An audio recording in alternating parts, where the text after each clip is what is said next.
And we are live. This is Dark Journalist. This is a very special live stream, and as you can see, I'm joined by the former Assistant HUD Secretary, Catherine Austin Fitz. How are you, Catherine? Fine. Now, can I see everybody as they come in, or? The chat is up, and you should. Is it I'm not logged in. Does that mean I can't see it? You know what? If you want. Oh, no. Now I see it. Yes. So we're going to be taking some live questions here, and we're going to get into a few subjects. Obviously, we're in the middle of this tug of war with the election 2020 and the strange staged results and these things that have been happening, which, you know, we when it started to happen, it was interesting because it happened so quickly. And, you know, we have Dominion software involved. We have all of these strange results changing in the blink of an eye. What was your first reaction after election night? What was going through your mind? You know, I was surprised because I expected the popular vote to go with Trump, but then the monkey business to throw it either way. Yes. And I was surprised to see what it looked like to me was Trump had done better than even I expected. Yes. And what that helped me to realize, if it wasn't for COVID-19, you know, they were staring down a massive Republican landslide. Right. And in retrospect, you see why they press so hard to shut down the independent producers, because they got Trump to do two things. They got Trump to basically destroy the businesses of a huge number of his own supporters. Yes. And it's quite remarkable that they boxed him into doing that. And then they got him to basically give the pharmaceutical industry $10 billion to promote vaccines. And both of those things really hurt him in his base. And yet he still did, you know, it's a credit to how afraid everybody was of Biden that he could still get as much support as he did. No question about it. Right. But those were key moves, having him go along with the lockdown in that period during the spring into the summer. That really destroyed a Main Street economy. Right. Not destroyed, but it did terrible, terrible harm. Yes. Remember, because, and the reason you have to understand that is if Biden gets the White House, let alone the Democrats get the Senate, Biden intends to destroy the rest of that economy. Yeah. So they want, that's the point of the stimulus package. They want everyone literally dependent on the federal dole and happy to not have to work. So even if a small business person wants to keep their small business going and can, all their potential employees are going to be off smoking weed, right? You know, on their federal check, right? It's going to be, you're going to have to be able to run your small business by yourself or with robotics, AI and software and robotics. Why is, you know, with the Biden forces that they're trying to roll in here, why is that Biden group wanting to push this kind of COVID cult, COVID economy? Where are they coming from to bring on the transhumanism and the UBI, the universal basic? So here's the mystery, and I've never known the answer. My first encounter with Biden was when he was a senator. And if you read the Dylan Reed and Aristocracy of Stock Profits book that's online, yes, he was the one who engineered the passage of the omnibus bill with the Clinton White House. And that started the private prison industry and the enormous roundup of both innocent or entrapped people in America, and created, I don't call them private prison, I call them slave labor camps. So that was Biden, and that was done with a real estate play that was deeply, deeply bipartisan. Okay. Now, if you look at what they were doing, I was literally saying to everyone I knew, including on Wall Street, if we do this, this is genocide. This is slave labor camps. This is really totalitarian stuff. And we're talking about keeping a negative, instead of, we have an economy that has a negative return on investment. Unless we turn that to positive return on investment, the parasite is going to keep eating its way through. And if we let them do this to poor people, it's only a matter of time until they do it to us. Yes. Because the parasite has to keep eating, right? It has to keep feeding. And so you're going to work your way through poor people, but then you're going to work your way through the middle class. It's coming for all of us. You can't let this machine grow. And Biden was somebody who was very instrumental. Now, my number one question at the time, I wrote an article called William Diefenderfer and the Economic Hitman of Student Loans, because one of my former board members was instrumental in stripping away the consumer protections of and making re-engineering the student loan model so you could make more money from kids defaulting and failing than from them paying back their loans. So they engineered the failure of successive generations. Right. And what I had to say to somebody like Biden or Bill Diefenderfer is, why would you make money destroying the very system that gave you a leg up and gave you a chance and gave you a future? Why would you destroy our future by engineering the next generations to fail? Why would you destroy the American dream by rounding up innocent kids in poor neighborhoods and stuffing them into private prison camps where they can work for corporations for 10 cents on the dollar or 10 cents an hour? You know, why would you do that? I don't know why they would do that. I don't know. I can't, I left Washington because I couldn't fathom. I had a Rolodex of 5,000 prominent people. I couldn't understand why all 5,000 of them would rather do that than turn from a negative return on investment economy to a positive. I don't know. For some reason, they felt, a radically centralized empire was the way to go. And successively, they've shrunk the pie by doing that. Right. Which is also a backwards kind of logic. You become more and more, as you centralize, you become more and more dependent on organized crime and war. That's where the corruption comes from. It's a financial addiction. And the most important that you've really explored on Dark Journalist is they have become phenomenally dependent and addicted to secrecy. And the more secrecy you have, the more secrecy you need, and it gets worse and worse and worse. Right. And if you look at the secrecy they've instituted since FASB 56 in 2018, so we had Harvard go dark, and then we had the federal government go dark, and then we had the securities market go dark. And now the federal government is running all its contracts through corporate subcontractors. So Operation Warp Speed, all the pharmaceutical contracts are dark. Everything's a secret. And the problem is, it's become like a roach motel.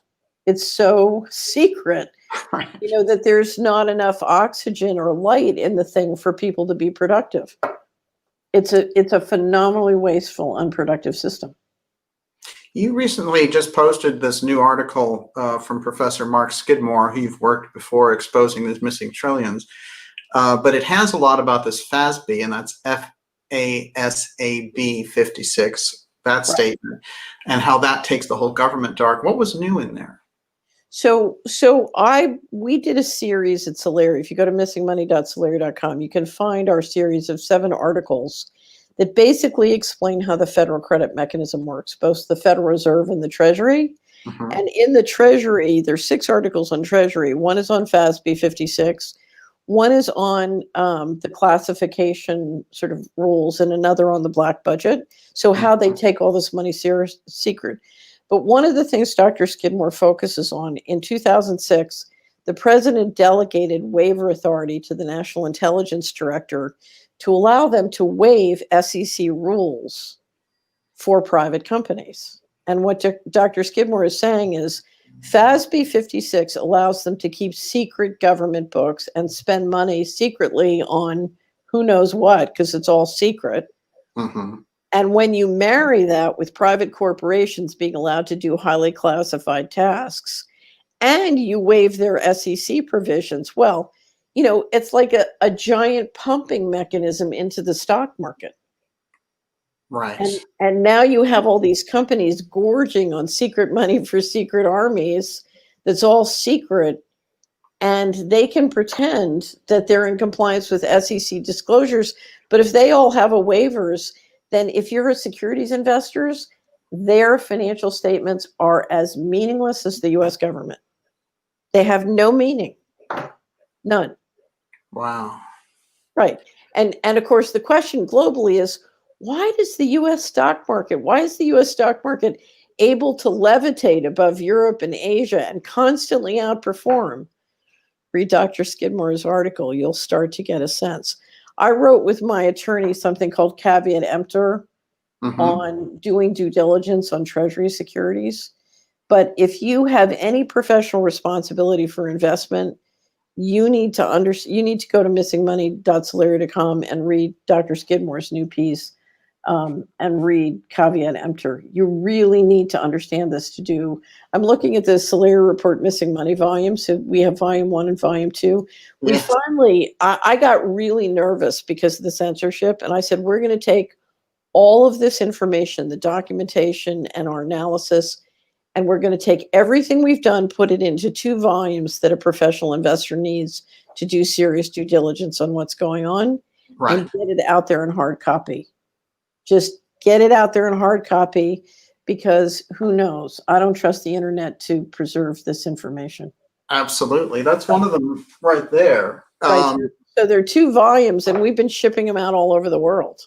Fantastic. I dare say there's a sovereign wealth fund. There's not a sovereign wealth fund in the world that doesn't know what's going on. You've exposed it in there. One of the things about the new reports, about the new Solari reports on the state of our currencies, is this gets into the whole global reset and what I'm calling the reset regime that they're rolling in. And you are really saying this is what they're shooting for going forward, 2021 and beyond. What is that? So what they're doing is they're trying to keep the dollar system going. So the COVID-19 op is a way of keeping the dollar system going, but then they're trying to accelerate bringing in a new all digital system. And I believe they don't have a clear picture of exactly how they're going to implement it. So they're prototyping, they're trying lots of different kinds of stuff. And we explain that in the state of our currencies. But the financial transaction they're talking about bringing in is a total central control. So this is the end of currencies. The subtitle on the state of our currencies is the end of currencies. Right. Because now we're talking, and I described Karsten's, the general manager of the BIS, saying this the other day in a forum when he was talking about the fact, the central banks will be able to stop a non-citizen from transacting in their central bank crypto. And of course, the implied fact is they can stop anybody from transacting. Right. And so what we're talking about is a financial transaction system where you can have, a direct or 1 degree of separation for tech support, direct relationship with the central bank that's printing the money, and they can turn your money on and off. Amazing. Right. Wow, incredible. And this gets into what you're referring to there. You better be good. And this gets into those independent producers because, again, so much of this, you said, they're carving out Main Street. That's what a lot of the COVID economy is about, and the riots and stuff, getting rid of those businesses and moving in this new infrastructure and the new smart cities to take over. So let's break that down. The first thing, what they're trying to do is institute central control. And the things standing in their way are constitution and laws around the world that are supported by people who are economically independent. Right. Okay, so whether it's their business or their church or their farm or their not-for-profit, they have an economically sustainable operation. And that economically sustainable operation supports their commitment to the Constitution, and they tend to vote for candidates like Donald Trump. If they can't fix the system, then they'll say F you to the system. Right. Right. So so Smash. so the centralizers, have significantly centralized control since 1980, and they've reached the point where they can't envision a way of getting along with the independent producers, so they want to shut them down because they're ready to move to the next phase of central control. Okay, and if they can get them financially dependent on the money they print, then they've got them in a corner, and then they can, inject their operating system into them, and basically get them to use much less resources. So there are real environmental issues about, sort of how are we going to use the resources on planet Earth. And if they can either cull the population or significantly reduce their resource use or both, then they have a way of managing the resource use to their advantage. Right. So they want to be in that central control position where you have to come to them for everything. And so even the systems that they're creating with these bailouts, like they've done all these stimulus bills, when they're coming in and they're showing, oh, we're giving people unemployment, that's like an early snapshot, an early version of the UBI idea, which is to get people out of the idea of producing and just to make them sort of cogs in this production scheme. Well, think of this as risk management. So, for quite a while now, we've had an official reality and a reality, and they're getting further and further apart. Right. And the population is growing, growing, growing. And now we have Asia rising, and so demanding more resources as their per capita income float up. And if you look at trying to keep, it's like Disney World, you have an underground and you have an overground. And they're having a harder and harder time underground in keeping this wonderful Disney World going. Right. Right. So one of the ways they kept it going was essentially the China trade, by bringing China in and using China to produce massive amounts of low cost consumer goods. They sort of kept the false prosperity going. Mm-hmm. But if you look at the difficulties they're having keeping this system going, it's reached a very painful point. It has to be changed. Okay. Mm-hmm. And in the meantime, the Anglo-American Alliance, which has run the reserve currency, has used that reserve currency to assert global control. And you have many of the parts of the world that are growing very, more quickly than the mature economies, really chomping at the bit to get out of the system. And there's tremendous tension between the dollar reserve syndicate and the folks who so the dollar reserve syndicate wants to use the dollar to control. And meantime, all these other people are trying to use the dollar to trade, and it's not working because it's being used for control. And so you have real tensions between those groups. And then you have the tension of becoming a multiplanetary civilization. If you're going to become a multiplanetary civilization, then you need a global, the equivalent of a global central bank or center point to interact off planet. And the current system isn't working. That's part of the pressure for a global government or a global central bank. So if you look at the crypto system that is being developed as we speak, the BIS and the Swiss National Bank are playing a very powerful and important role. And that's because there is this desire for a central point that ultimately can relate off planet. Right. Right. And this gets into China also, who's making a lot of moves in space. I want to ask this about China in part of this with the Trump administration. We just are coming into this contested election and all the controversy there and all the vote fraud. How much of a piece of that is that Trump was interrupting Chinese control over trade, over the economy, over these things? How much of a factor was that in terms of Trump's approach China-wise was totally different than, say, Obama's? So I think China was very important in the mix. Mm-hmm. But I think the tension was not between Trump and China. Certainly there was plenty of tension there. The tension was between Trump and the people in the West who have financed and supported China. Right. So if you look, I go back to sort of the globalists and Mr. Global. They have global goals, and everybody sort of pulling back into their own nation and trying to become, more competitive and successful within their own nation is contradictory to where their investments and returns flow. I see. So part of it is we're back to, if we're going to become a multiplanetary civilization, then how are we going to have a central point, whether government or central bank, that can interact, galactically as opposed to just globally? And Right. who's going to do that, and how's that going to work? So part of the pressure here is the globalists want a central point for the multiplanetary civilization. But the other thing is they're perfectly happy in a negative return on investment system to basically liquidate the United States to keep their global empire and position going.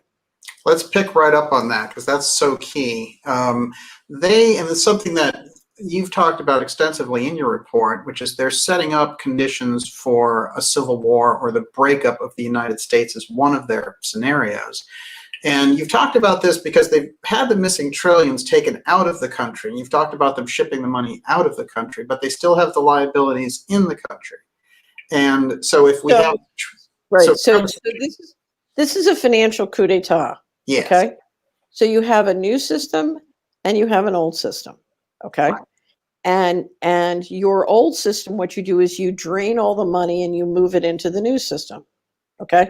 Right. So on day one, I have my assets and liabilities in the old system. I bring up a new system and I move my assets into the new system. Okay. Now in the old system, I have lots of liabilities, right? Yes. Okay. And I knew this day was going to come in November and December 1995, when I started to design and implement this plan. I knew the day would come when I'd have all the assets here and all the liabilities here, right? Right. Now, I don't have all the assets out because there's still assets here, but I have a lot of them out. Okay. Now what do I do? How do I get rid of the liabilities without having to give back the assets? Right?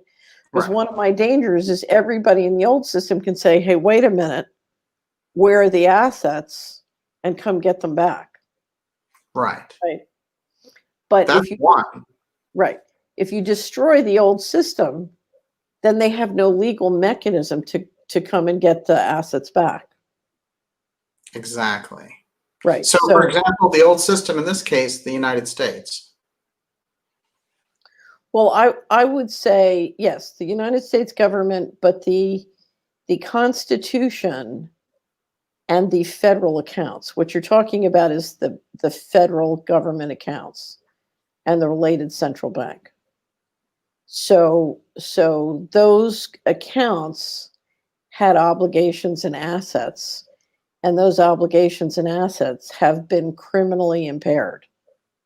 Right. And that gives within that system the ability to say and do something about that, as long as the mechanism exists. Now, what I think they decided to do was in 1995, when they became hopelessly frustrated with the refusal of the body politic in America to support a financially responsible system, they just said, I give up. I give up. I'll just take the money. And the way we'll do this, we'll bubble the economy and we'll stuff everybody's pension funds and retirement accounts full of treasury obligations, and they'll end up with an IOU from themselves. Wow. So if you look at all those liabilities, it's a very clever trick what they've done politically. So once you pull the assets out, now, all those pension funds and all those retirement accounts and Social Security are all full of IOUs from the US government backed by our taxes. So we put $25 billion into the pension funds, and that money financed, they're taking the $25 billion and moving it into the new system. And now we have $25 billion of IOUs from ourselves. Incredible. And so when you think about it, it's very new trick because we put in 25 billion of cash, and all that happened was we created a liability from ourselves. Right. And this Right. is so supported. I cite this story a lot about Ronald Reagan in the 80s trying to look at the Social Security system, and guys like David Stockman saying, there's nothing in there, just a bunch of IOUs, and him being horrified at the idea that when you actually looked into the Social Security fund, which everybody's been paying into, there's nothing in there but IOUs. This is the same system transported 30 years later. Except for this, an IOU from the federal government that was full of those assets before they got taken was very valuable. Right.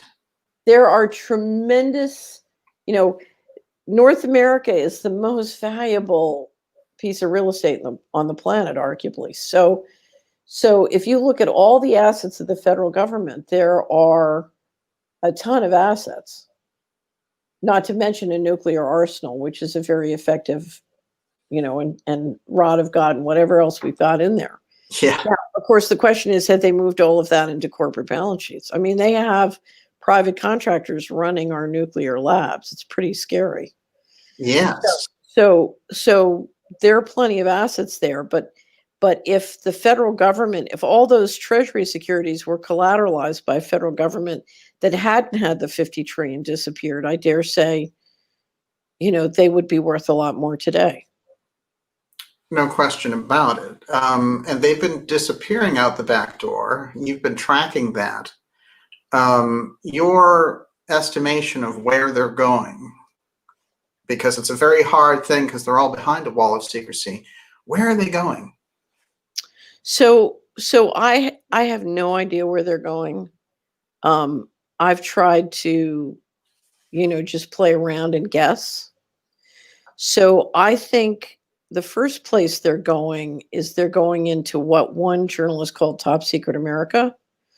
So you have extensive underground bases being built. How do you engineer this much secrecy? You have to do a lot of stuff underground. Right. So you've engineered a huge underground base with underground transportation. That's why when people say, we haven't invested any money in infrastructure, I'm like, no, we've invested trillions. You just can't see it.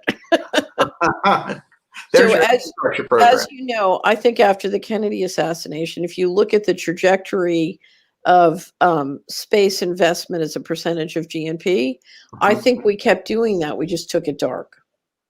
And one of the ways we did it was with, I also think a lot of this money has been moved into the equivalent of an endowment. If you look at how much money has been stolen, you can create an endowment that with dividends and interest can run, a global government privately. So I think space is one. I think the underground bases are one. I think a lot of money was pulled out, and that's what financed China. My question on China is who owns China? It's not clear to me that China owns China. So I think the globalization move, a lot of money was, I really do believe the money left DOD and HUD.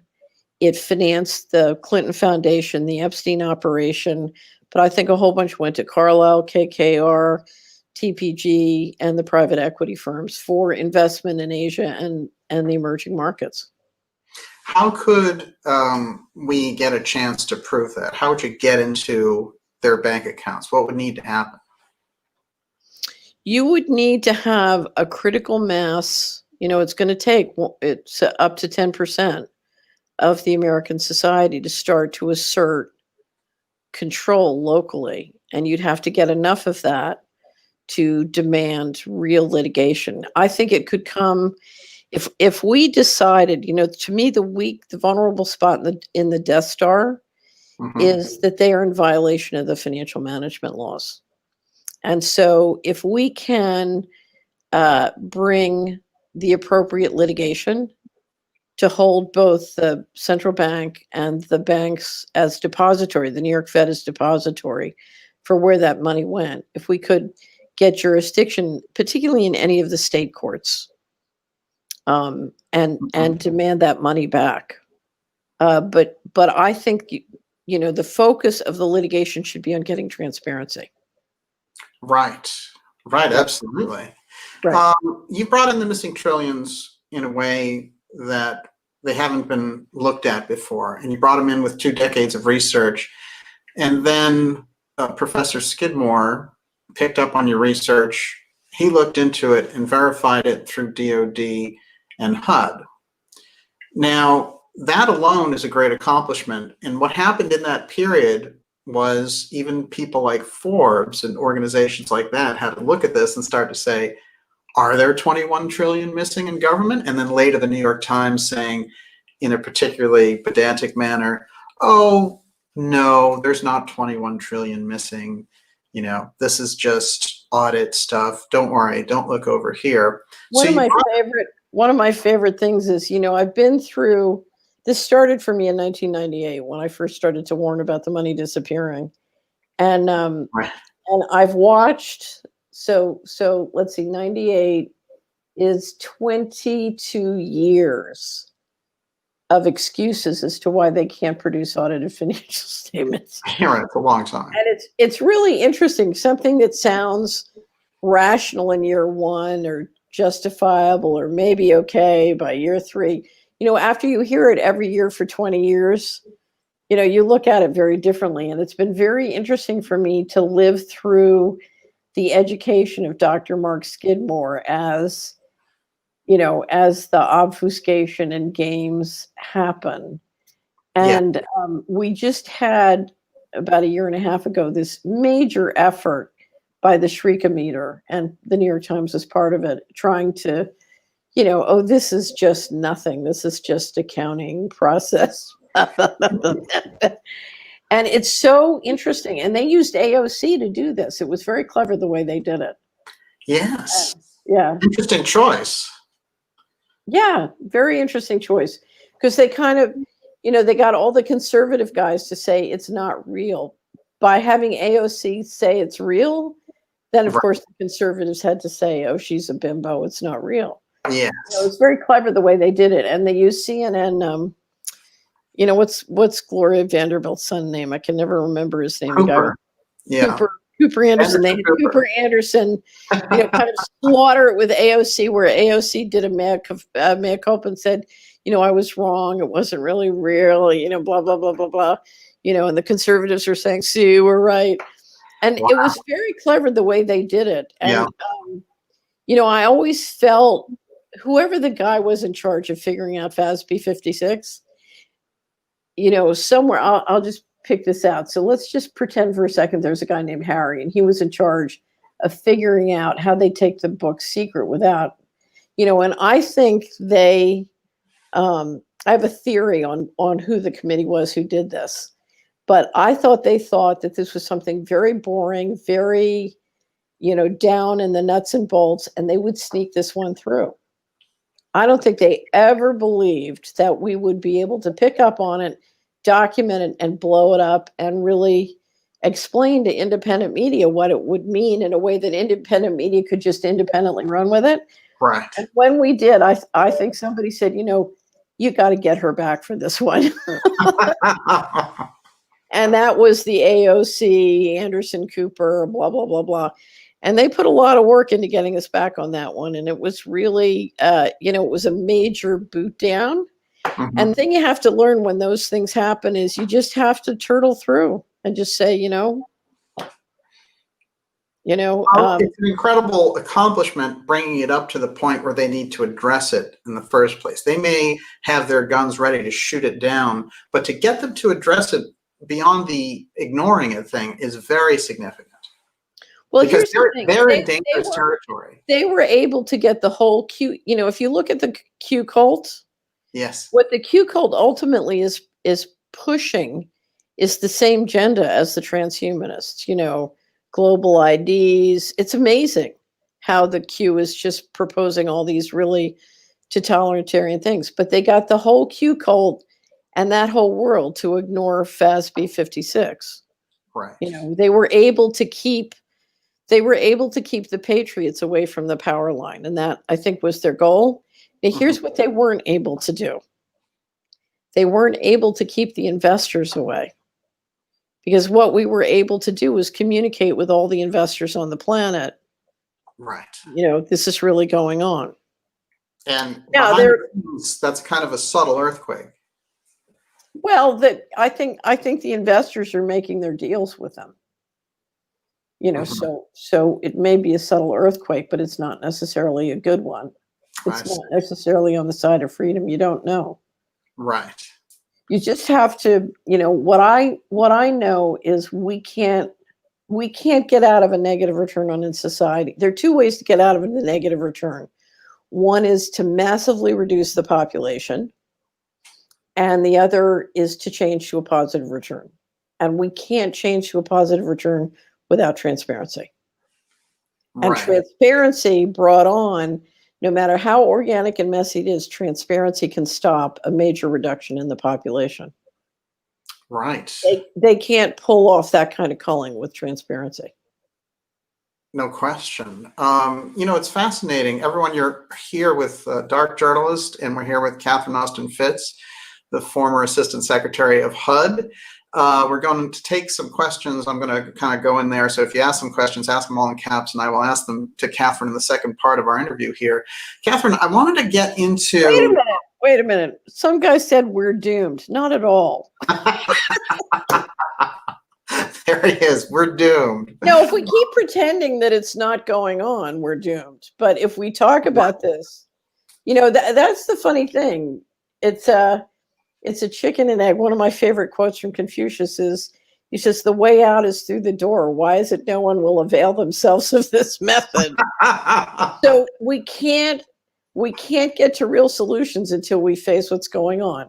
And the reason nobody wants to face what's going on is their immediate reaction is we're doomed. I said, so that's step one. Step two is, I guess we're not, but we're going to have to do something. So. Well, let's take 1 minute or two and just look through these questions for a minute, and you can just shout them out as you go if you want. Somebody said transparency partly means the X-Files stuff. That's interesting because it is. Absolutely. Yeah, that's Absolutely. Where. Yeah. Yeah. It's interesting that so much voter fraud took place in Nevada. We know it's famous for something else besides voter fraud. But this is interesting, Catherine, because they've been engineering miscounts in Nevada for a long, long time. The people who count the COVID cases and deaths were also counting the ballots, you know. So. Well, they did. They came out, and this is something that Grinnell put out, which was that the person who is certifying the voting results in Arizona has all these BLM associations, right? And she was on record in 2017 and 2018 saying Trump's a fascist. So that kind of lack of impartiality you see all over this election. I mean, the election is a kind of a disaster in terms of voting integrity. There was no voter integrity in this election. I mean, here's the problem. It's interesting. I don't know if you've ever listened to or watched Brett Weinstein. Brett Weinstein and his wife, Heather, were professors at Evergreen College, where they had the sort of Lord of the Flies escapades.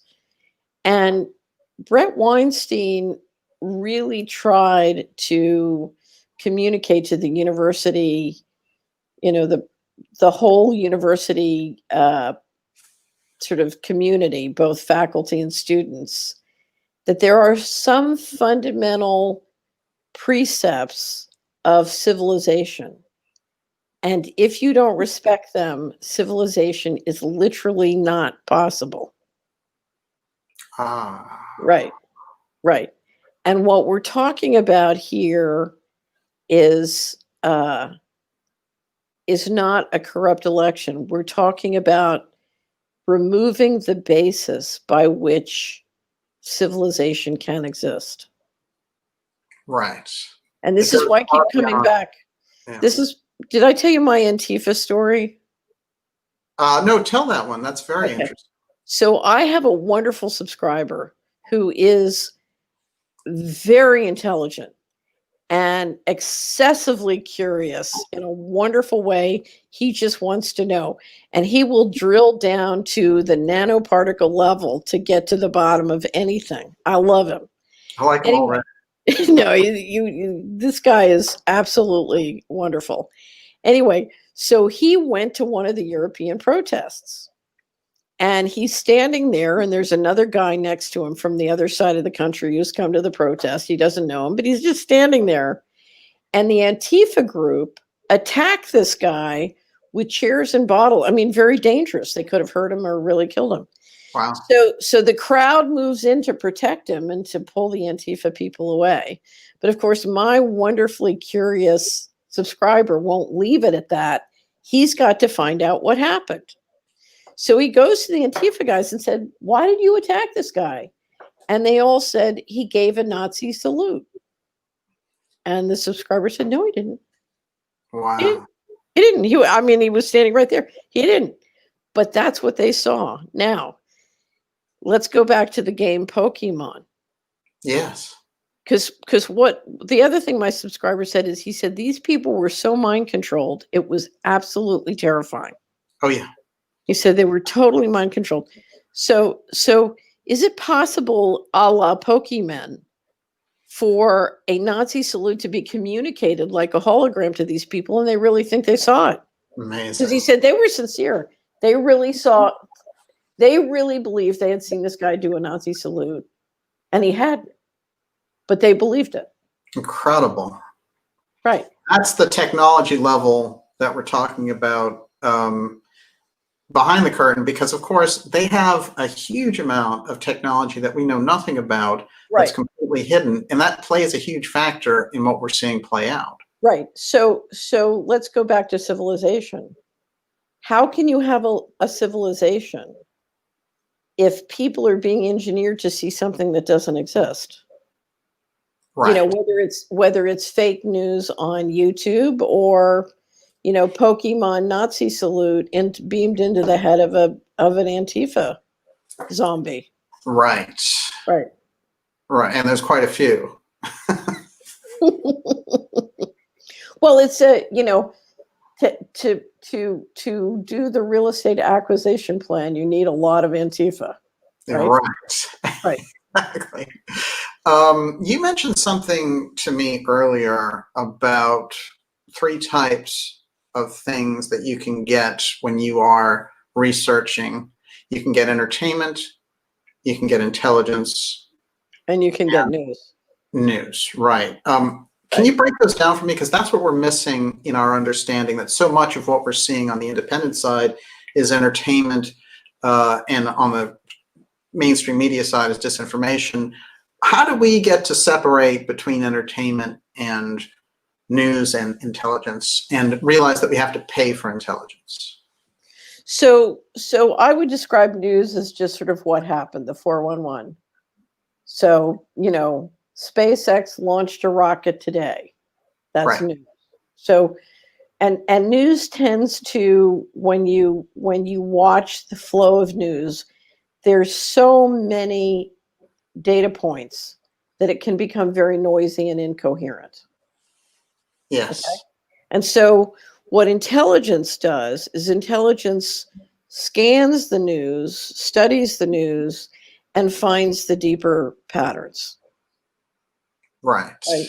And also finds the points of opportunity and risk management that translate that flow of news into intelligence that I can use to navigate my life, that I can use to find opportunities, that I can find to help me avoid risk. Okay. So intelligence is the process by which you translate the news into something that's useful for busy people. Yes. Okay? Right. Entertainment is fun, is you and I know. I mean, what's your favorite movie? You tell me.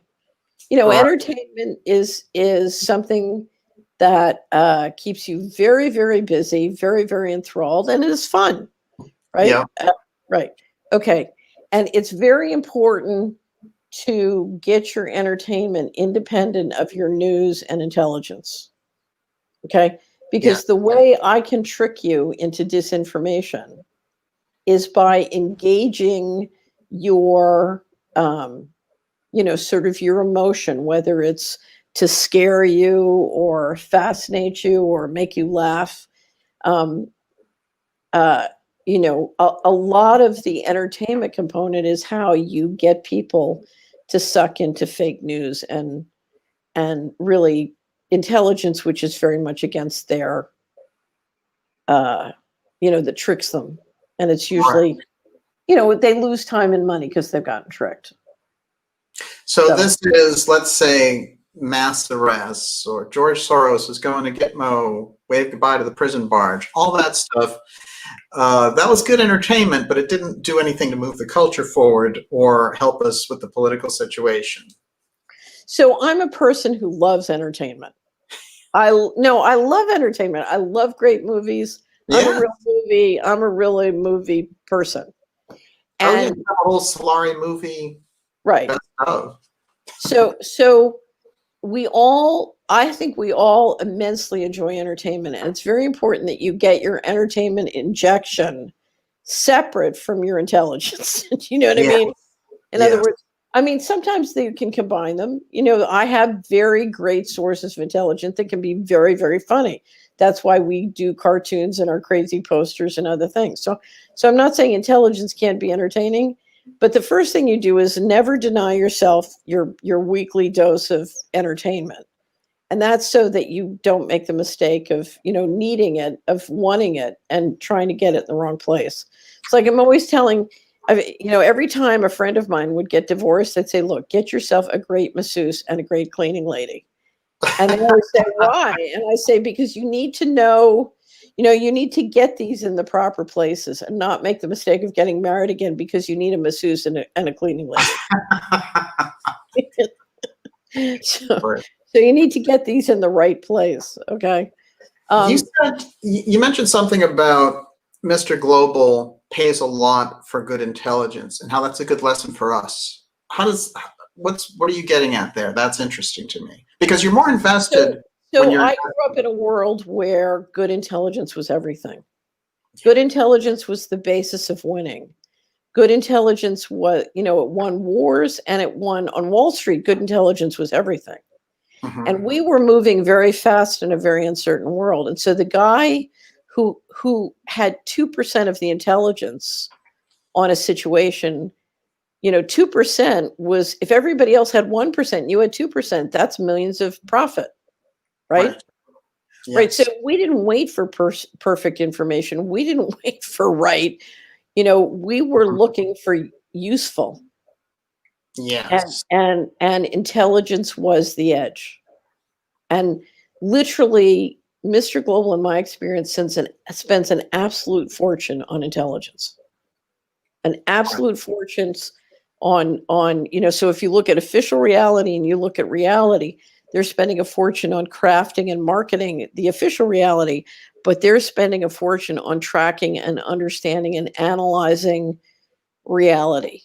And they're very much into inventing and creating reality, and you need massive amounts of constant intelligence to do that. And one of the reasons they want everybody on AI and Zoom and software is anything they can do like that to massively increase and centralize their intelligence, the better. Absolutely. I mean, when you think about it, if you look, we did a wonderful Solari report called Control 101. Mm-hmm. And if you look at the goal of digital systems, it's basically to have everybody and everything online and under surveillance, and now we're talking with the transhumanism of basically putting an operating system in the humans' bodies. And all of that is intelligence to help them manage the herd. Because they have a great fear of people becoming awake and turning on these systems that they've created and them. Right. So imagine living through the French Revolution. Yeah. It's funny because my training in the establishment was, these guys are planners. I'll never forget, I was flying out to Detroit when I was on Wall Street, and the plane went into a hiccup and started on a deep dive. Yeah. And have I ever told you this story? I don't know.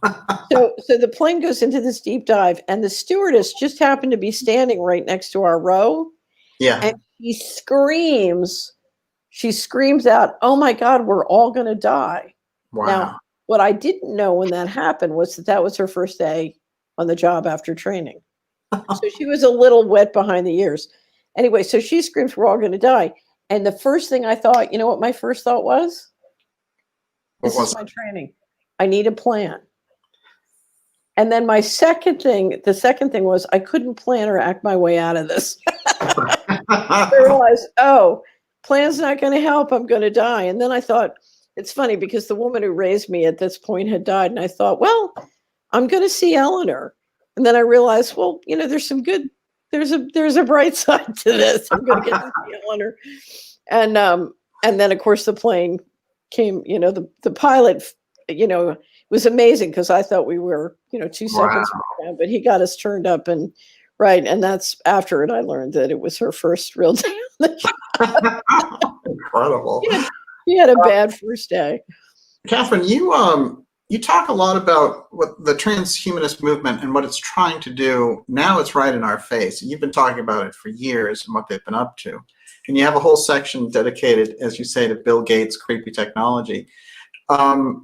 When you look at what they're essentially trying to do with things like smartphones, with things like nanoparticles in injections, what is it that, and with the COVID stuff also, the cover your face and all this, don't interact with each other. What are they fundamentally trying to do there to human interaction? What's the purpose behind it?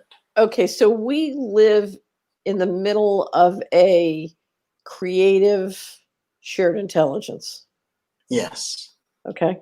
So we are physical beings, but we're electromagnetic beings, and we resonate with all life. We resonate with the sunlight and the sun, with the birds and the trees and the animals, with each other and all life. Mm-hmm.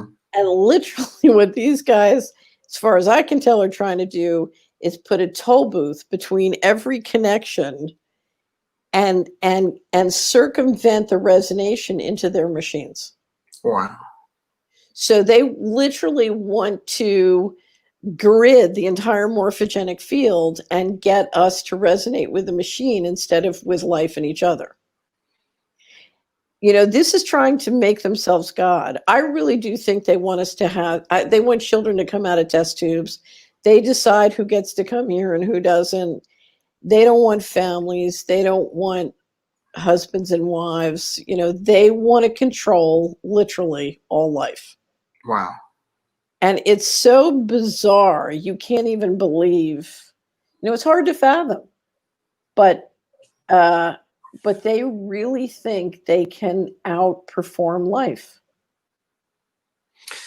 Amazing. If you have a middle-class person who is just going through the regular routine and they see the election change or whatever, and they see these changes with COVID and they accept the official story and so on, what's the real danger for them not being able to fathom just how dark the vision is of the people who are putting this out, the Gates, the who?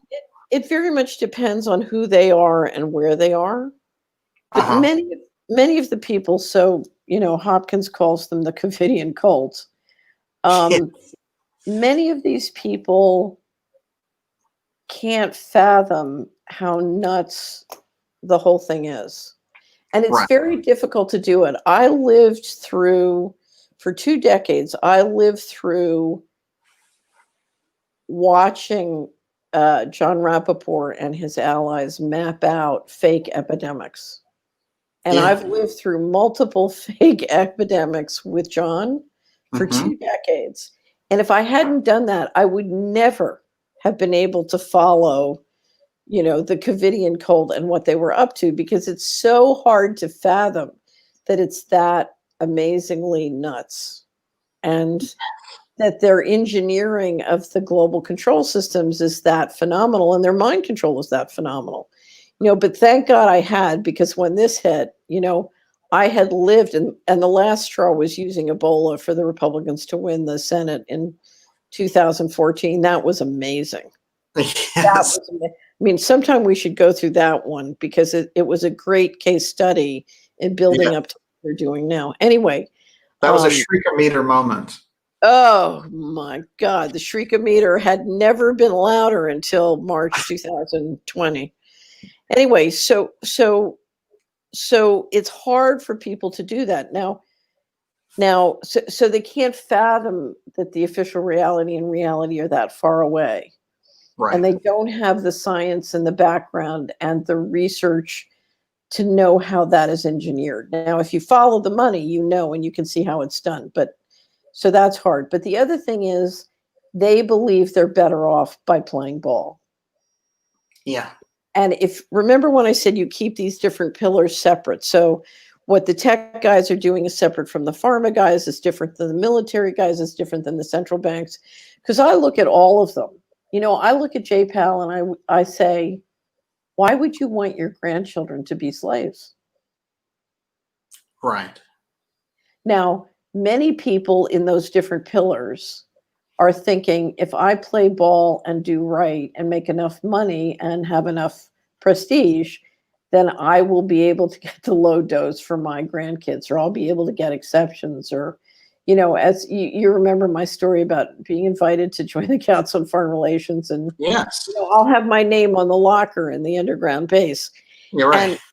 And and they, I think they believe that they'll be able to skate by making enough money and enough having enough power in the system. I disagree. I think you're building a prison. You know, you're basically building the prison that your children, your grandchildren, and your descendants will be caught in. Why would you do that? I mean, this goes back to my question about William Diefendorfer and the economic hitman of student loan. Go read that article, because one of the things I talk about was, why would Bill make money systematically destroying the system that gave him a chance? Right. Why would he destroy that chance for the next generation and generations after? Why would he think he can get a bunch of money, put his kids in private school, and destroy the next generation's future? Why would he do that? Why would any human being do that? That's Right. the question for all these guys. Now, I really think they believe there's still a middle of the road and they can skate through in the middle of the road. And I don't think there is. I think, you know, it's freedom or slavery, it's transhumanism or a human civilization, and death is not the worst thing that can happen. Right.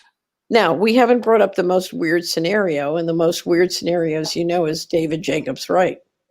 Yes. Right. And that's an alien takeover, basically. And that's Or an interdimensional. yes. And this is actually very fascinating because there's so much research around it. And certainly the UFO file is undeniable beyond just its incredible technological impact. There's something else happening there. So yes, I mean, then you go really to the outside of it, you look at it and you say, is it aliens? You know, is that what we're looking at here? Because it is acting so alien. Right. I mean, I was talking. Well, here's the thing. What I said, it's funny because I wrote all about what you and I are discussing. I wrote an article in 2002 all about this. And I said, what's important to understand is either aliens exist or we have become as aliens from each other.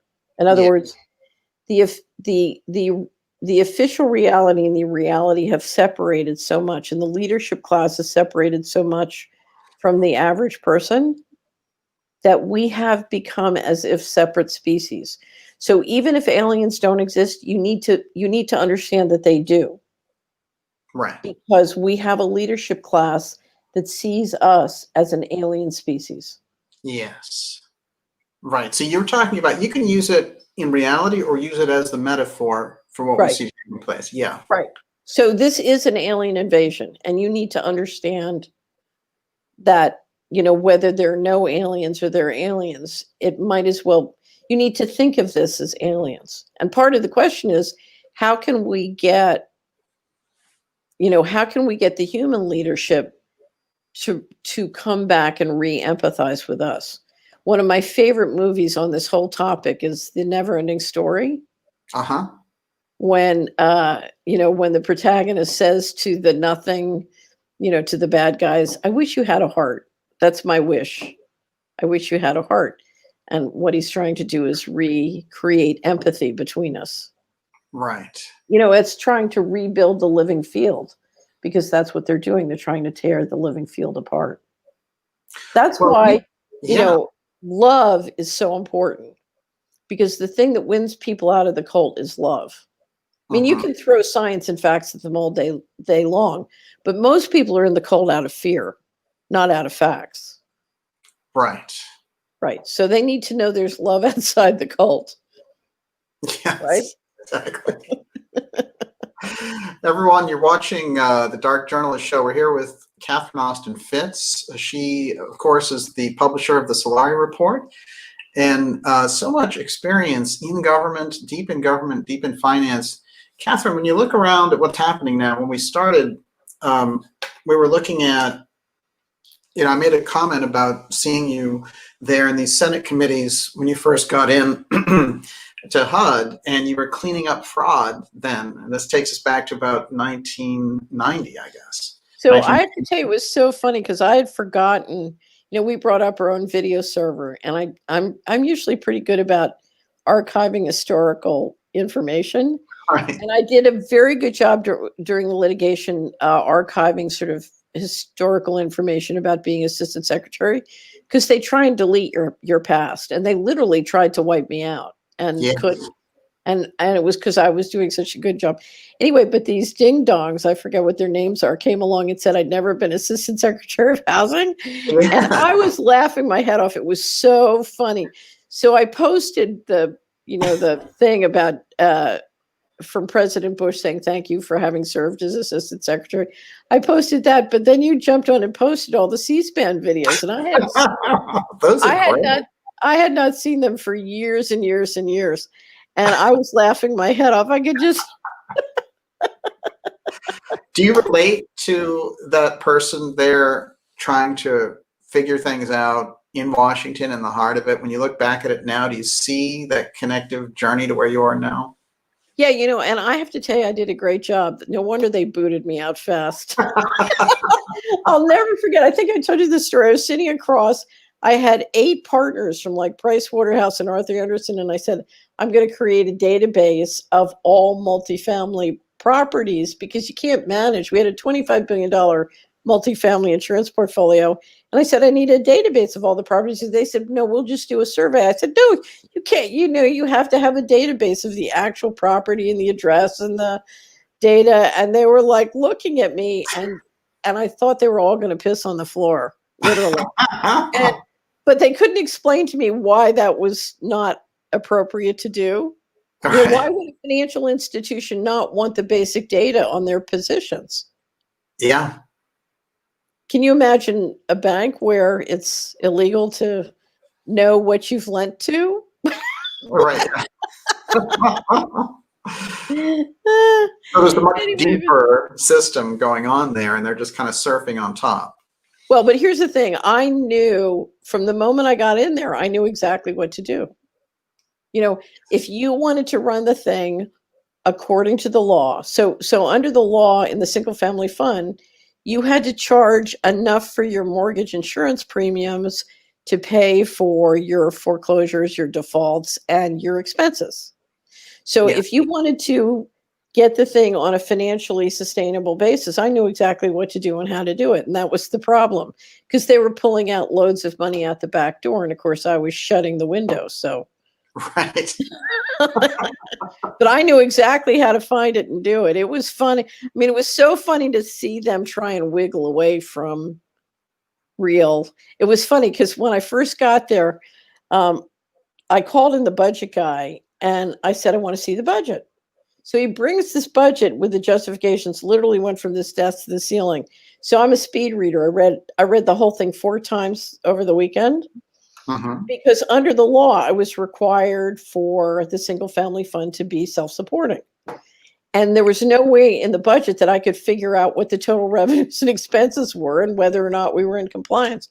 So I called the budget officer back in and I said, okay, I've read this 4 times. I can't find whether or not we're generating a profit or a loss. He said, well, that's not in the budget. I said, well, where do I find that? Because under the law, I'm required as a fiduciary. In the FHA fund, the FHA commissioner has sole fiduciary obligation to make sure that this law is obeyed. So it's me. It's not the Right. president, it's me. Right. So I said, okay, where do I find that? He said, well, the accountants have that information. I said, okay, give me their name and number. He said, you're not allowed to talk to them. They report to another assistant secretary. Ah.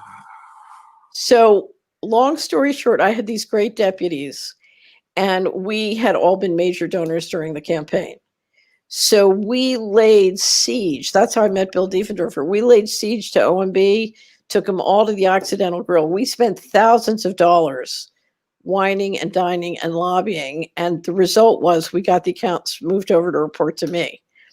So they come in the door. I get them engineered. They move over, and I discover we're losing $11 million a day in the single family fund. Wow. And it was really easy to stop, and of course, the minute I stopped it, you can't imagine, suddenly I had 400,000 new enemies. Why do they use HUD as such a candy store for black ops? Because real estate is everywhere. It's so big. It's every, you're talking about 100% of the land of America, essentially, because HUD does a HUD form for every real estate transaction in the country. It's a fabulous database. That's what I said. If I don't go to the Federal Reserve, I'll go to HUD because that's the richest database on all the money in the country. Yes. So wow, phenomenal. If you were to look out, and we're taking a look at what they're trying to make trendy is this idea of splitting up the United States, and that there's a reason for this, as you've been pointing out, with the whole Civil War aspect and being able to get out of those liabilities and obligations that are really but you can also get your hands on the rest of the assets. Because I can bubble the economy and with securities fraud launder trillions out the back door, yes. But I cannot launder the national parks out the back door. Right. So what is Alaska? 80-90% of Alaska is federal land, right? Yes. I can't launder Alaska out the back door with securities fraud, right? So I'll never forget, I was at the Aspen Institute in 2017 for a conference. Mm-hmm. And this ding dong who's running for Libertarian Party, he's running for president. He gets up and he makes this very fashionable speech about, oh, here's what we do. I'm going to become president, and then I'll shut down the federal government by executive order, and then we'll auction off all the assets, and we'll just use Bitcoin to transact, and we'll all live more modestly. That was really his speech. And you listen to this, and so everybody's cheering like this is very fashionable. So I stood up, and one other guy stood up, and I said, okay, so your parents' military pensions, your Social Security, all of that is just going away.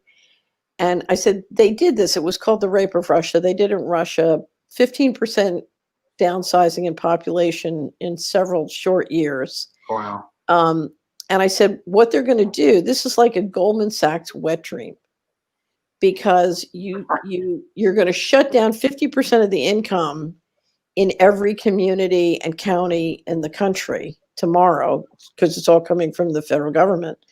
And what that means is you've got 3 weeks of food, 3 weeks of cash, 3 weeks you can live without food or cash. That's 9 weeks, right?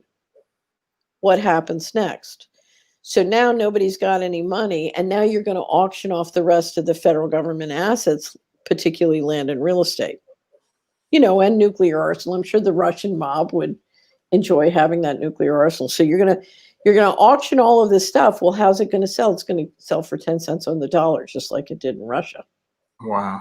And the Goldman Sachs guys are going to get the rest for almost free. So everybody, the privatization is. That's so cool. That's so cool. It's piratization. It's piratization and disaster capitalism. It's really funny. Everybody came up to me afterwards and they said, oh, this guy is really sincere. He just doesn't know. Meantime, he was busted on a felony in Virginia. Yeah. And then let out with his record cleansed. Yeah. I know you're talking about it. That whole story was bizarre. Right. So it really was. But this is what we used to call in Washington a trial balloon. Yes. So they were seeing if they could roll this, they could roll and sell this. You get a lot of good market research data from rolling that out there and seeing what they can get. What's interesting is part 2 of that is trying to make it trendy to secede. So we hear about these little movements saying, I'm going to secede here, I'm going to secede there. And they're not thinking, when I secede, I lose, as you've said, all of that generational inheritance. And this is really what they're after. So when you look at secession, the money can work out differently, many different ways. Mm-hmm. But the important thing, when you look at the federal government, what most people see are 24 agencies, the Treasury, the central bank. What I see is a few defense contractors running one giant database. Right. And that database, more often than not, relates to transactions, checks, cash flow. They're collecting taxes in, they're selling treasuries into our pension funds, collecting the money from our pension funds in, and then they're sending checks out. Right. So the military pensions, the defense contracts, the Social Security, the Medicare, the welfare, on it, food stamps, on and on and on. It's all financial transactions. Now they've been working very hard for several years to get giant clouds issued by DoD, the intelligence agencies, and the Navy. They've got them all issued. You've got Leidos, who's the old Lockheed Martin Systems. You've got Microsoft having DoD, and you've got Amazon, who's got all the intelligence agencies. Once they have the data beast, clouded up, and the Fed ready to do going direct, you're talking about the ability to radically re-engineering all those cash flows. So one of the things you have to think about is how do they want to re-engineer all those cash flows? Now, it looks to me they want to simplify by just converting everything to a universal basic income. Yes. Right. Cancel all that stuff. Everybody gets a check. You're on, take your check and figure it out. Right. So that's a massive simplification. And to me, that's probably part of going direct. And that's interesting too, because someone's value is based on their productivity in a regular economic system. To take away their productivity, their value goes down in that system. Eventually, that person is there receiving a check. They have a smartphone. They become kind of a dross on society. They become expendable. Expendable. That's it. Right. And that's pretty much the idea. Right. So that's where the robotics come in, really. Here's your UBI. We've taken over your jobs. We're rolling this in, and it's for your own good. Right. Except I would say there are two things to consider here. The first thing is by putting, by downloading the operating system in the humans, you can get the humans online teaching the robots how to do everything. Right. Right. So part of this is integrating the humans and the robotics and the taxation and labor system and getting the humans to teach the robots how to do everything. And that's where the AI and software come in. So if you get everybody hooked up and online and working with the clouds, then the intellectual transfer can happen. But the second thing is, remember, we have the thing they're trying to destroy in addition to love is imagination. Right.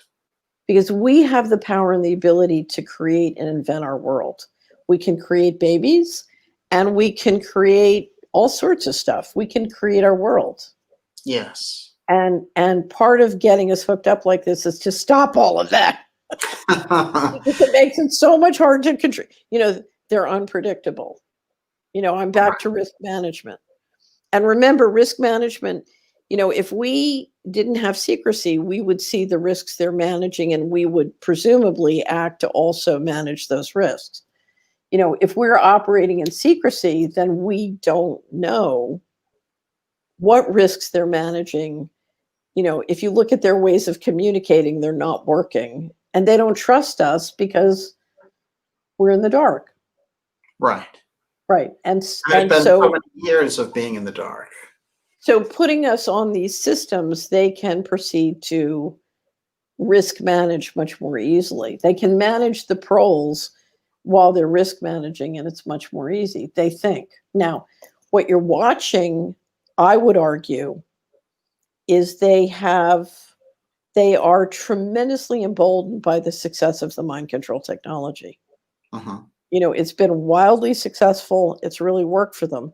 The problem is the more you try and engineer life with mind control and the machine, the more nuts and incoherent everybody gets. Now, part of the incoherence is you're using the shriekometer to make people incoherent. It's a tactic.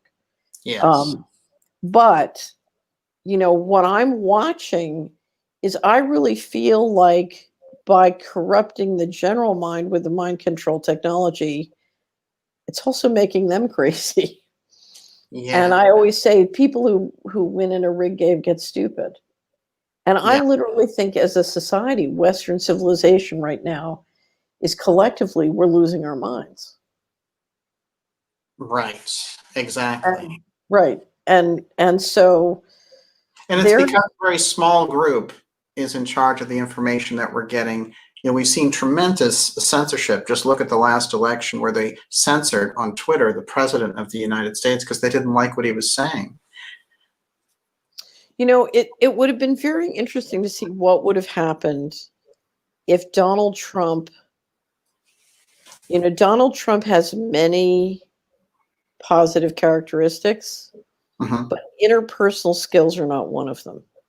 Right. And I dare say if his interpersonal skills had been, sort of average to excellent, he would have probably been assassinated by now. Yes. His lack of interpersonal skills may have saved his life. But part of the problem is you have a lot of people in the establishment backing Biden and opposing Trump. And if you look at their reasons, they're completely legitimate because they find him to be so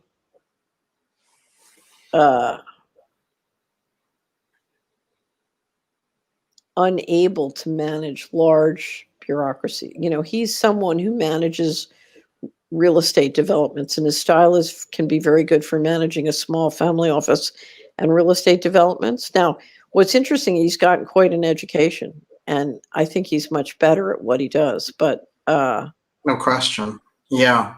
Right. It's funny. One of the people I really respect a lot in Washington is Colonel Lawrence Wilkerson, and he was part of the transition project, and he rabidly hates Donald Trump. He sounds like me when Donald Trump first started to run.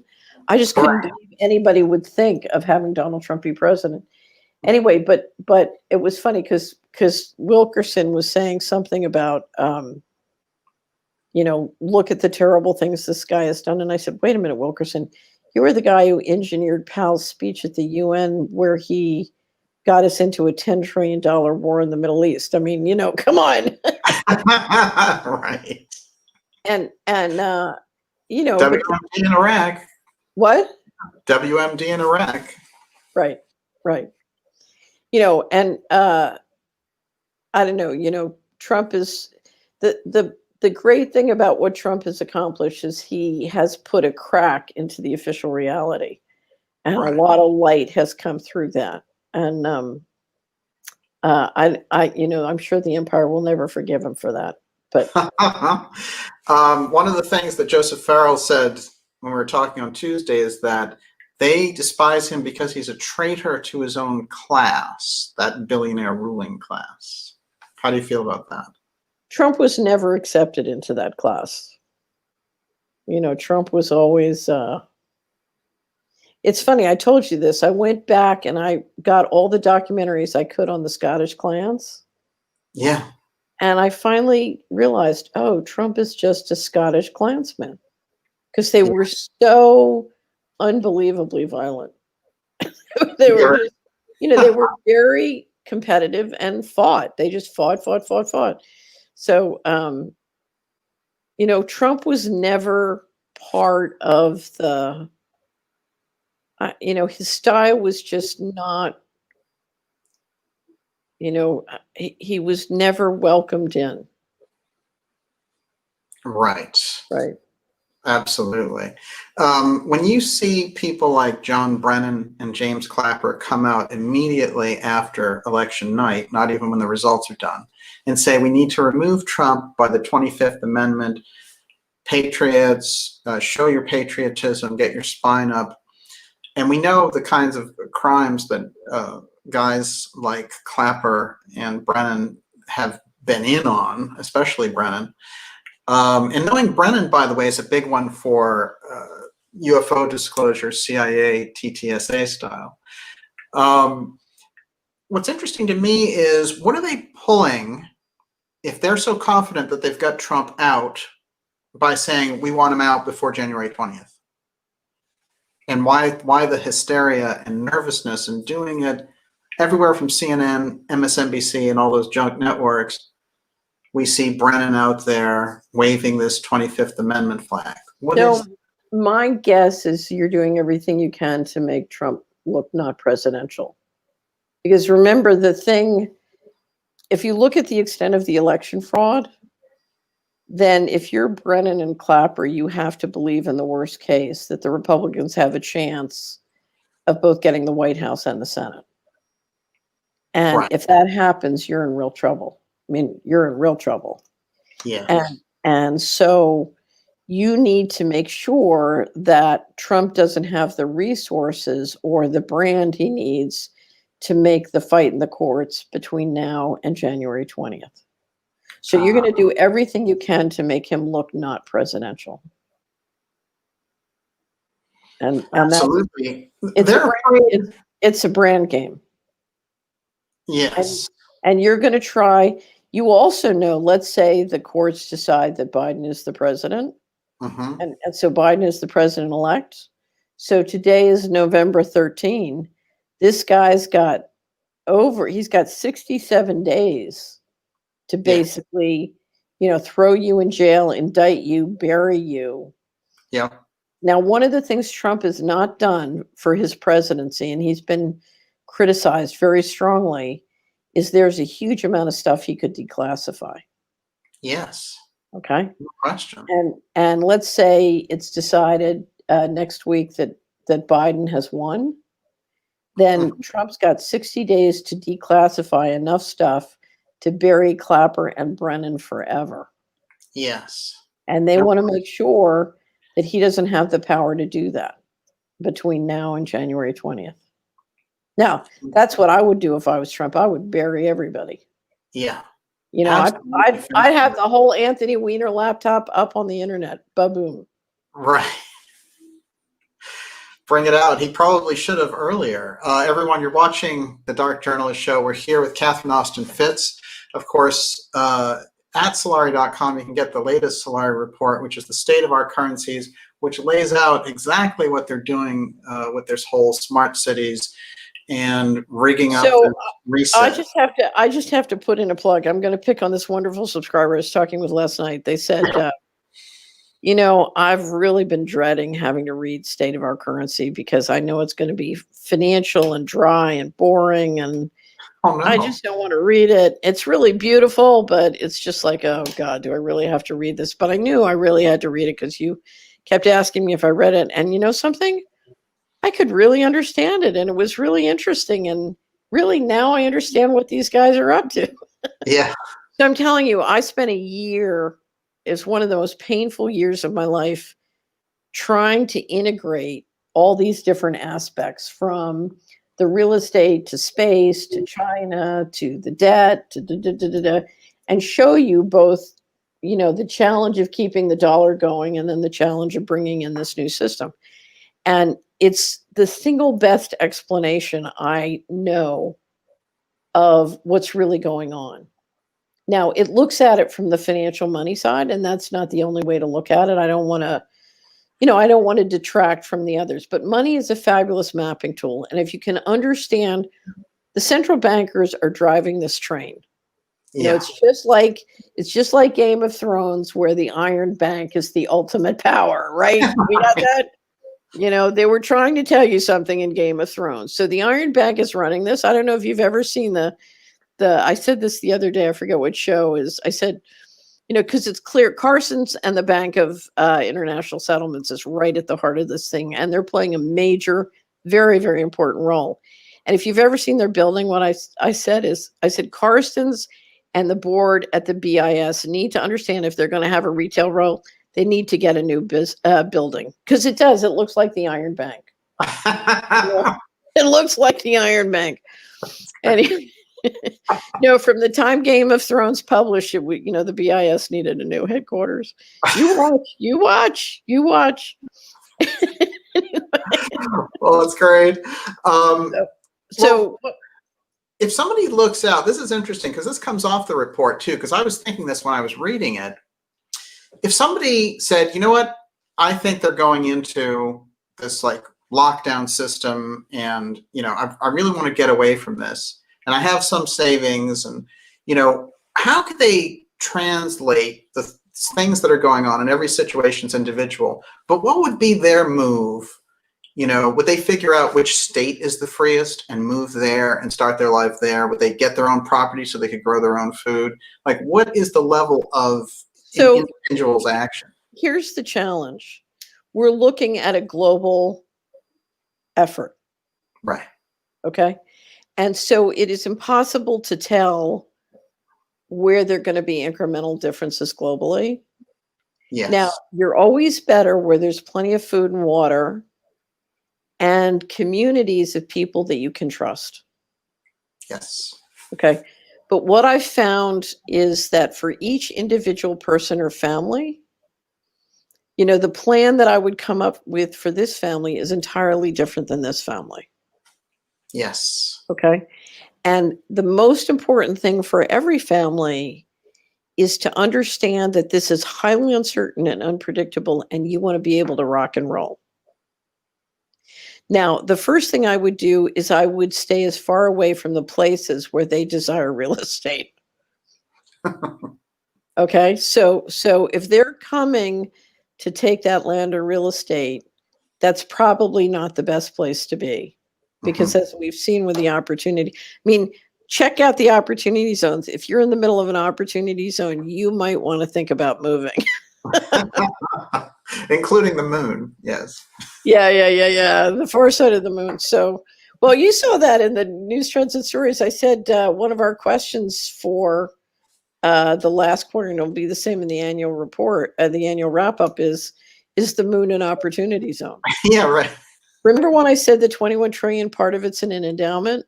Yes. I absolutely believe that they have figured out the British offshore system has figured out how to create tax havens in the suborbital platform or on the moon. Well, Vodafone and Nokia got a contract in 2008 to do a 4G network on the moon. What's that about?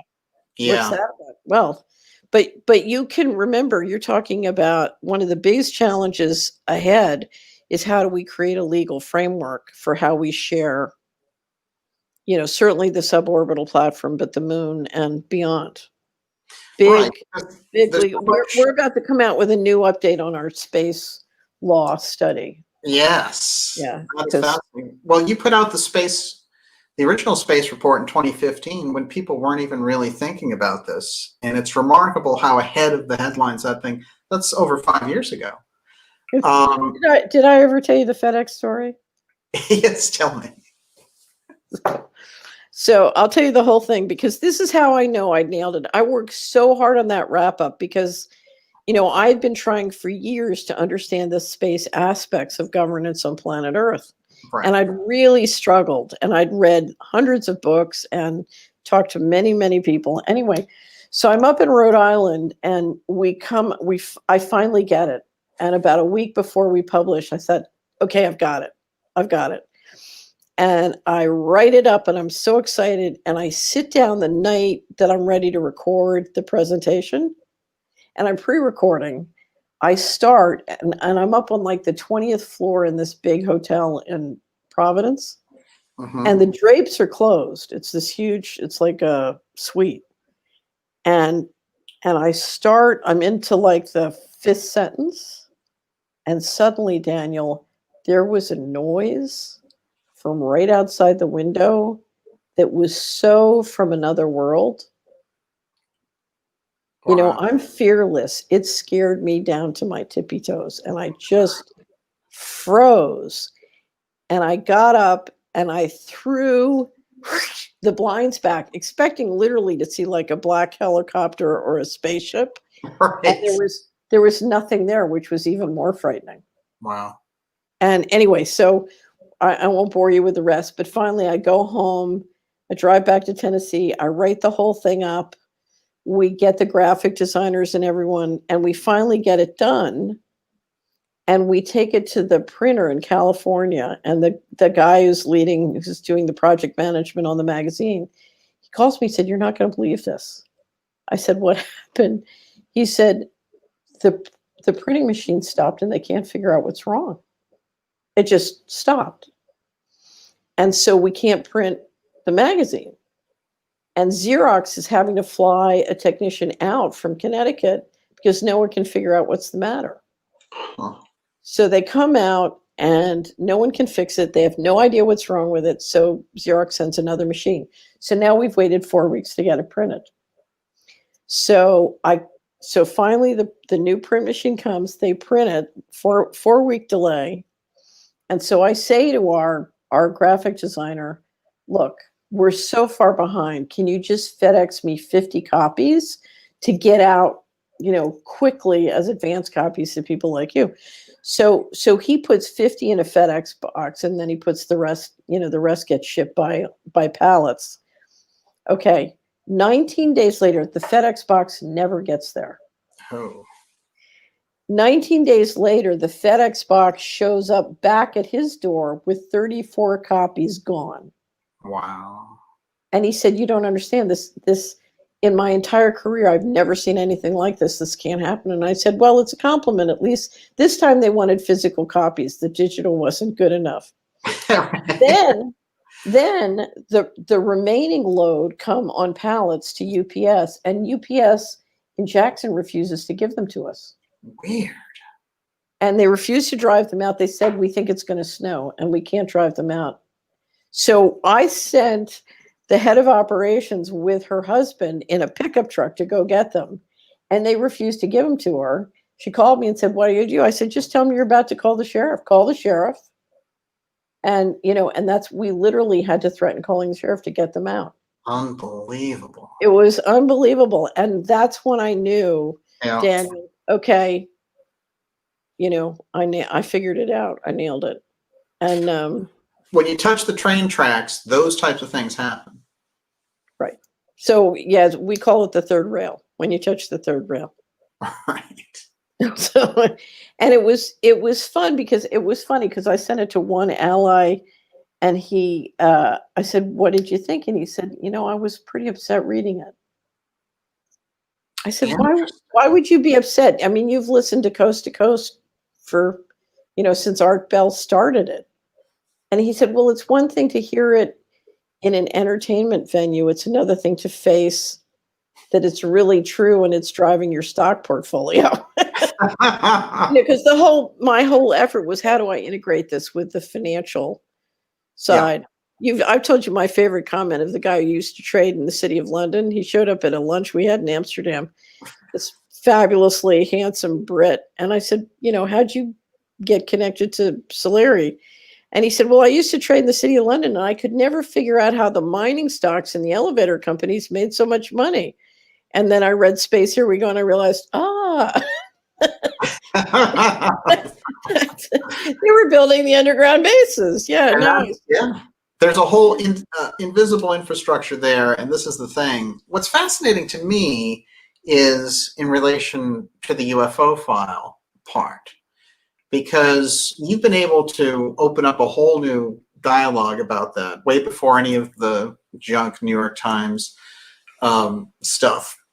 By the way, when I was talking to Russell Targ, who was the father of the remote viewing program, he had looked at that Tic Tac video and decided that it wasn't anything like what they were describing it as, which I found very interesting. What did he think it was? He thought it was an optical illusion. Really? It was like, I don't want to put words in his mouth, but the way he described it to me was, he did all kinds of... It was like a Hitler salute. Right, exactly.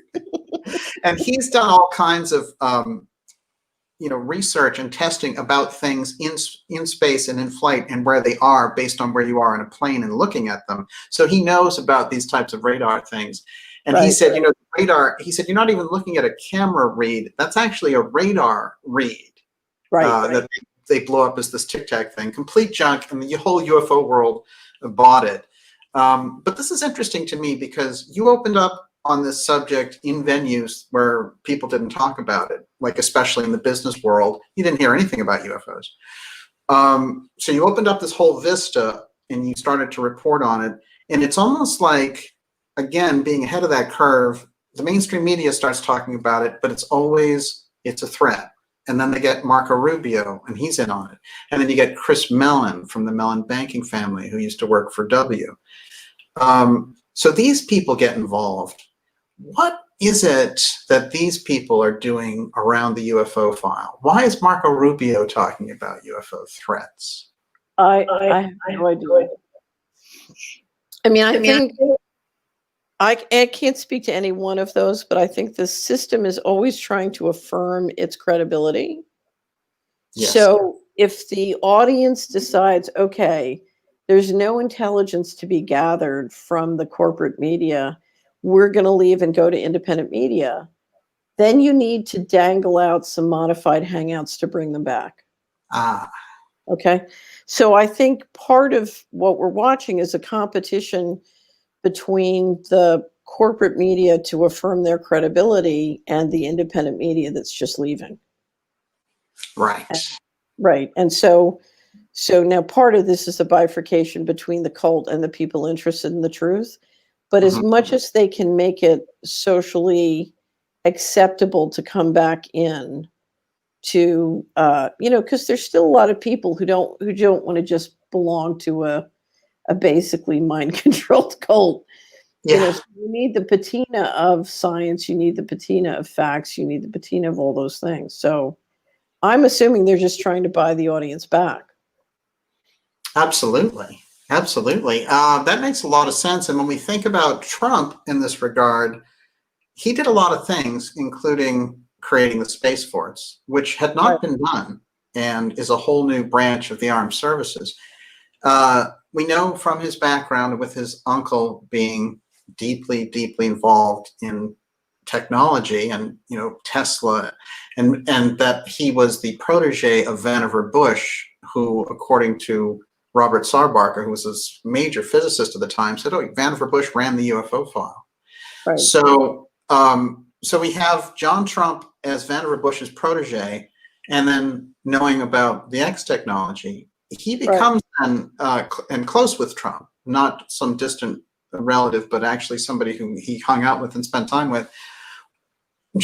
And I realize some of this has to go into speculation, but when you look at Trump and you think of the tremendous push against Trump from inside that establishment, and I know that there are individual reasons, and they've been brought up, but from the hidden technology angle and Trump's knowledge of it, does that make more sense to you when you look at that and you say, oh, he knows about that hidden technology, and they know he knows, and he's disturbing because of that, and Space Force is disturbing.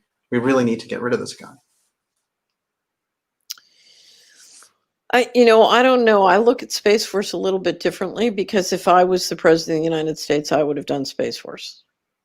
Yes. In other words, if you're going to become a multiplanetary civilization, you need the way to organize and galvanize all the different resources to share a common vision and to move into that vision. And you can't just do that by Jeff Bezos and Elon Musk playing around.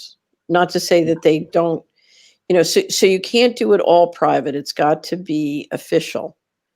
And part of the challenge is the central bankers, if they're going to do a planetary central banking function, then they need the military to complement the planetary central banking function. And the trick is, how do you complement the central bank with the military?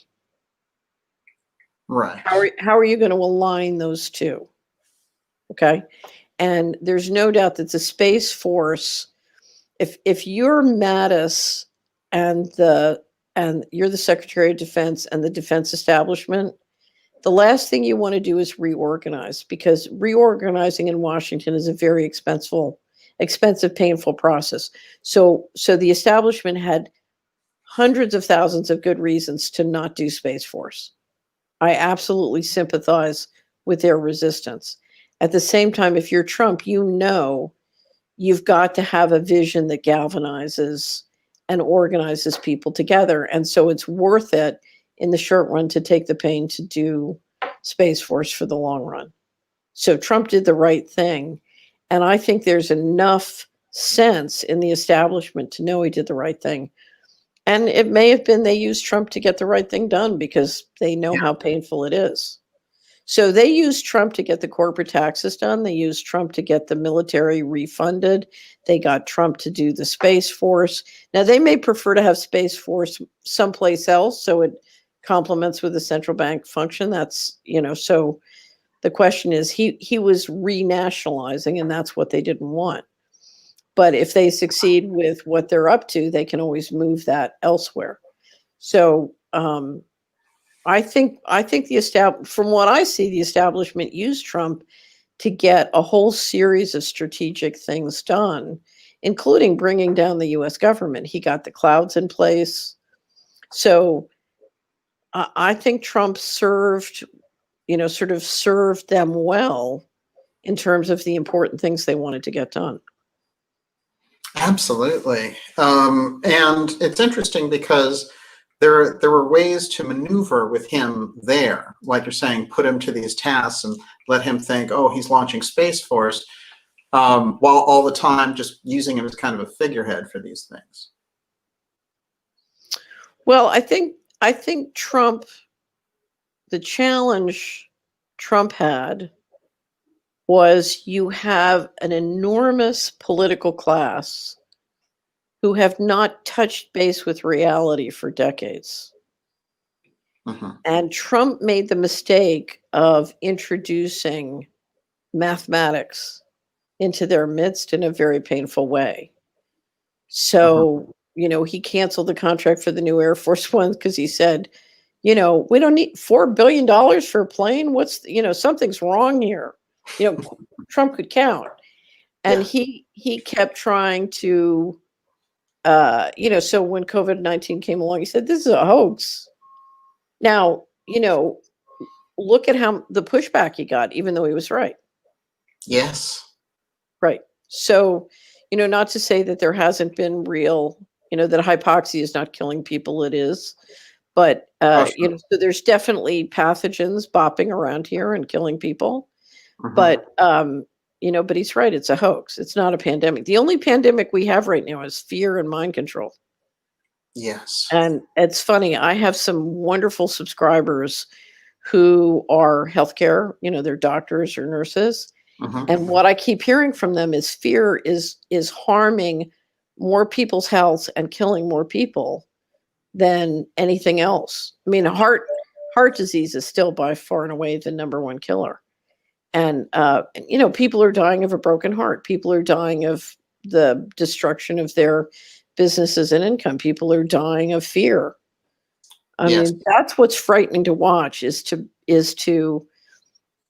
when you run into these people. I know people who've told me they have relatives who have not left their apartments since March. Incredible.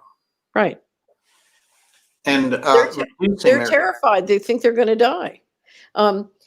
J.B. Hanley did a wonderful article. He did a series called Lockdown Lunacy. Mm-hmm. And he pointed out in one of them that a survey of Americans, and I think this was sometime this summer, a survey of Americans found that Americans thought COVID-19 had killed 9% of the population. Daniel, that's 30 million people.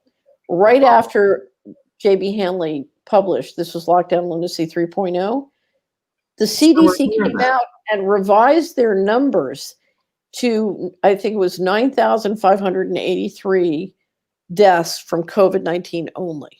Yes. Only. Now, I throughout America, I will talk to people and I say, do you know anybody who's died of COVID-19? And the answer is no. And the rare instance I get yes, you dig down and they had, they were all over 70 and they had massive comorbidities. Right. Right. Right. So trying to find somebody who knows somebody who really died of COVID-19. I don't know. Do you know anybody who's died of COVID-19? No. No. Do you know No. anybody who knows somebody who's died of COVID-19? No. Now, how can we have a global pandemic and you sitting in the middle of Boston not know? Yeah. That's quite strange. It's very strange. And so much of it is railroaded through. It's interesting enough, Naomi Wolf has been calling this out for a while. And it's fascinating because, she came in and she studied, she said, hey, lockdowns are completely unconstitutional. As a matter of fact, even when they've had things like, the Spanish flu, they didn't do that. And there's no precedent for it at all. And so she went and she was in the New York Times Twitter feed and she said, you're presenting information on numbers relating to this virus. By the way, where are you getting the numbers from? Show me one published study you were getting those numbers from. And they, over and over again, they maneuver around her. And so then she comes out and she says, I'm really sorry that I voted for Biden. I had no idea that he wanted to do lockdowns. Those are unconstitutional. Okay, that I can't believe, because Naomi Wolf is a very intelligent woman. Yes. One of my favorite videos of the last couple of years is Naomi Wolf unpacking the new Green Deal. It is historical. I wrote her and I said, please come on the Solari Report, but she will never respond to me. I'm way too, I'm way too from Tennessee or something. Yeah. When I talk about UFOs, so she can't, that's not. But if you can't handle the truth, it's that line. Well, no, but Naomi Wolf deserved a Pulitzer. She deserved an Emmy Award for her presentation on the new Green Deal. It was fantastic because she has serious experience in government and she's very intelligent and educated, and she ripped it to shreds. Yeah. I love it when it comes in. And this is the same thing I get with Taibbi and with Greenwald. They're on a totally different political tip. They come in from a traditional Democrat tip. And when they see this stuff going on, they're like, that has nothing to do with the Democratic Party or liberalism. What on earth is this thing? And this is the thing where we had Twitter blocking the president's tweets. This is the whole Russia collusion thing. It's a strange small group pretending to be a political party.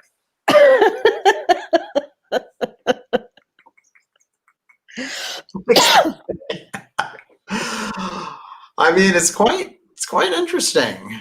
Well, here's the thing. This comes back to the Karl Rove comment. Glenn Greenwald and Matt Taibbi are interested in facts, which makes them, which means they're going to get crosswise with the empire. Yeah. Because if the empire is creating this fictional reality, they're going to have trouble. Greenwald and Taibbi are going to have trouble fitting into the cult. Yes. Right. They are. And it's interesting because, Professor Scott, who is certainly about as left as you can get in many ways with his work, but real left, like traditional liberal, which is really care about humans. Yes. Not want to do post-birth abortions. Yes. Right. Right. Exactly. Right. This is very interesting because he said, it's really strange to me that they censored Greenwald's story on the Hunter Biden laptop, regardless of what you think of the laptop. Why would they censor him in his own, website? And they're trying to win an election. Yes. Right. They're trying to win an election. They're trying to get Trump thrown out. So, but they're trying to change the political calculus, so you have in the Senate, the White House, somebody who's going to stop. They're going to protect the Second Amendment and they're going to protect the independent producers. And you want to change those things. So this is not about party. It's about, are you going to allow independent producers to have the ability to feed themselves clothe themselves, feed themselves, clothe themselves, feed themselves, heat their houses, and basically own a gun to stop you from taking away their property. Right. Here's the reality. I'm from rural Tennessee. If Antifa and BLM come to rural Tennessee to try and burn people out of their houses, they're not going to succeed. Right. And you know why? Yes. Right. Absolutely. Right. They'd never put up with anything like that. That's very fascinating. Right. They value their freedom and they're prepared to defend it. But it's not just the people, it's if you look at the governmental structures. Right. In a place like Tennessee, you have intimate relationships between the city council, the mayor, the sheriff, the people, and they converse and they communicate and they work together. It's a very collaborative society. Mm-hmm. And they have a lot of shared values. It's the Bible Belt. They believe in the 10 Commandments. They try. They make a serious effort. And so you're not just going to come there and show up as strangers from across state lines, finance from across state lines, and burn down their homes. Right. That's not going to happen. Fascinating point.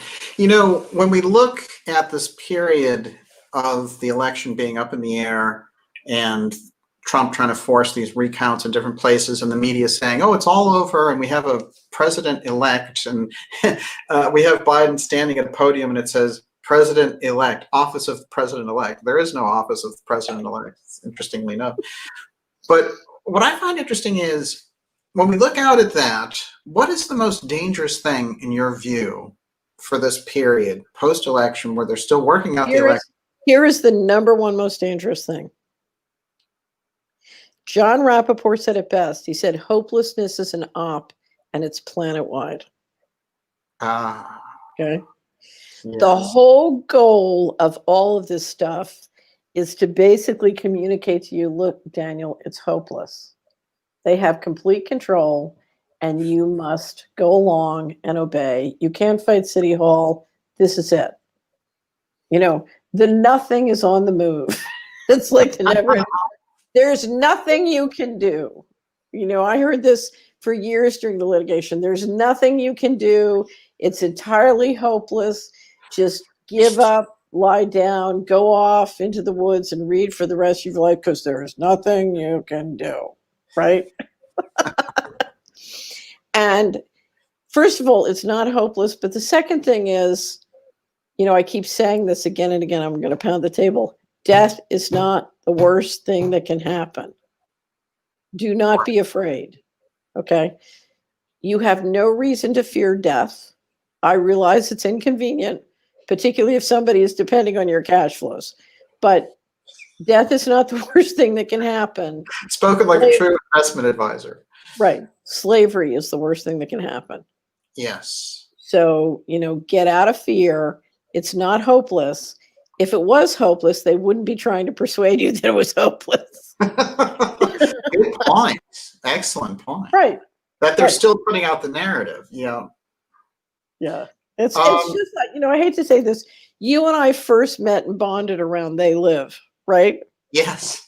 Right. So if you haven't seen They Live, you need to understand They Live. Obey. And remember, the thing they're most afraid of is our imagination, is our power to create the future. Yes. Go off into that quantum space and go up there into the future and invent that future. Prayer is one of the most powerful tools we have because at the root, this is a spiritual war. And so we're going to have to win this spiritually first and foremost. And as you know, my sort of prophecy on how this is going to work is the story of Gideon. I have a wonderful Solari report called The Story of Gideon, where I go through the whole thing with Thomas Meyer. But, the story of Gideon is a story about how transparency totally shifts the whole thing. And, it's both transparency and raising things to a higher vibration. So how can we bring transparency? And as we bring transparency, how can we shift towards, coming up, because we do need a reset. We absolutely need a reset. So how are we going to do a reset that brings us into a human civilization? That's our challenge. So turn on the lights and then roll up your sleeves and get to work on building a human civilization.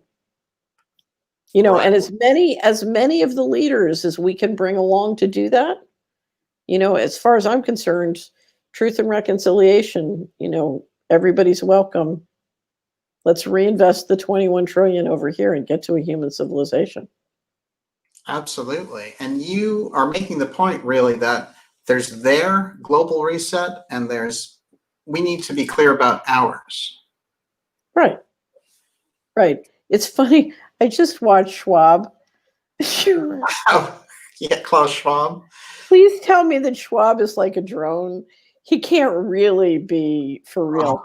Anyway, so I was watching Schwab at the new ECB forum, and he's talking about how we're going to create jobs. Now, here's a guy who's part of a system which is doing everything they can to destroy every independent farm, every independent producer, not because their technology makes them more efficient than we, okay?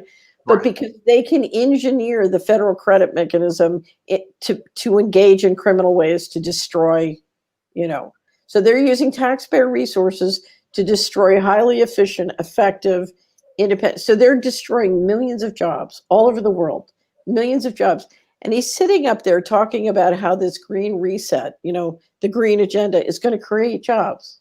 And it's really, Klaus, do you think that if you're destroying, I don't know, how many jobs is he destroying a day?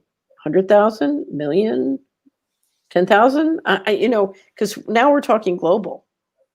So if you're destroying, I just pick a number, 25,000 jobs a day, how many jobs are you going to create, Klaus? And you think, I reviewed my book on Solari, and I tried to be really nice about it, but in his book, he's talking about how the riots have been inspired by the George Floyd. Yeah. And I'm thinking, Klaus, don't you understand that the people watching the real estate acquisition plan in the opportunity zones, don't you realize they know all the tech billionaires who are probably reinvesting at that were at your meeting in Davos? Wow. And they probably, and Soros, who's financing these Antifa armies, was at your Davos meeting. So you got the financiers and the investors and the private equity groups all over at Davos, and we know that. We know they're there. And we know they probably discussed whatever the real estate acquisition plan was when they were all together in Davos. Don't you want to be a little bit more careful and circumspect? If I was your lawyer, I would tell you to be a little more careful.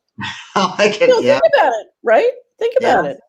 I mean, there's legal liability there. I've been wondering with his kind of dumb, glib comments, if he isn't trying to draw some heat off of Gates and be like, look at me and make fun of me and let Gates go about his business. Because it seems to me one thing they miscalculated with Gates when they presented him as the savior is just how much incredible negative pushback he got basically because of who he is, and people realizing what he's up to. But he was not a good front person for this operation. So, I think what they're trying to do with the World Economic Forum and their website is to encourage the young people to get on board for this exciting agenda. Right. And I think that is basically, what the World Economic Forum team was sort of designated to do. It's a way of marketing the reset to the non-financial people, particularly the young people. So I think they're trying to market to the young people. What would you tell a young millennial who thinks that, things like the Green New Deal and that are good for society? How would you explain it to them that this other thing is going on? So I wrote a curriculum for my pastor. He came in and he teaches high school, and he said, "Could you write a curriculum for an economics course for my high school class?" And I said, "I have no idea how to write curriculum, but that never stopped me before." So I did. I wrote one. And basically, it was designed to teach a class of high school kids how all the money worked around them.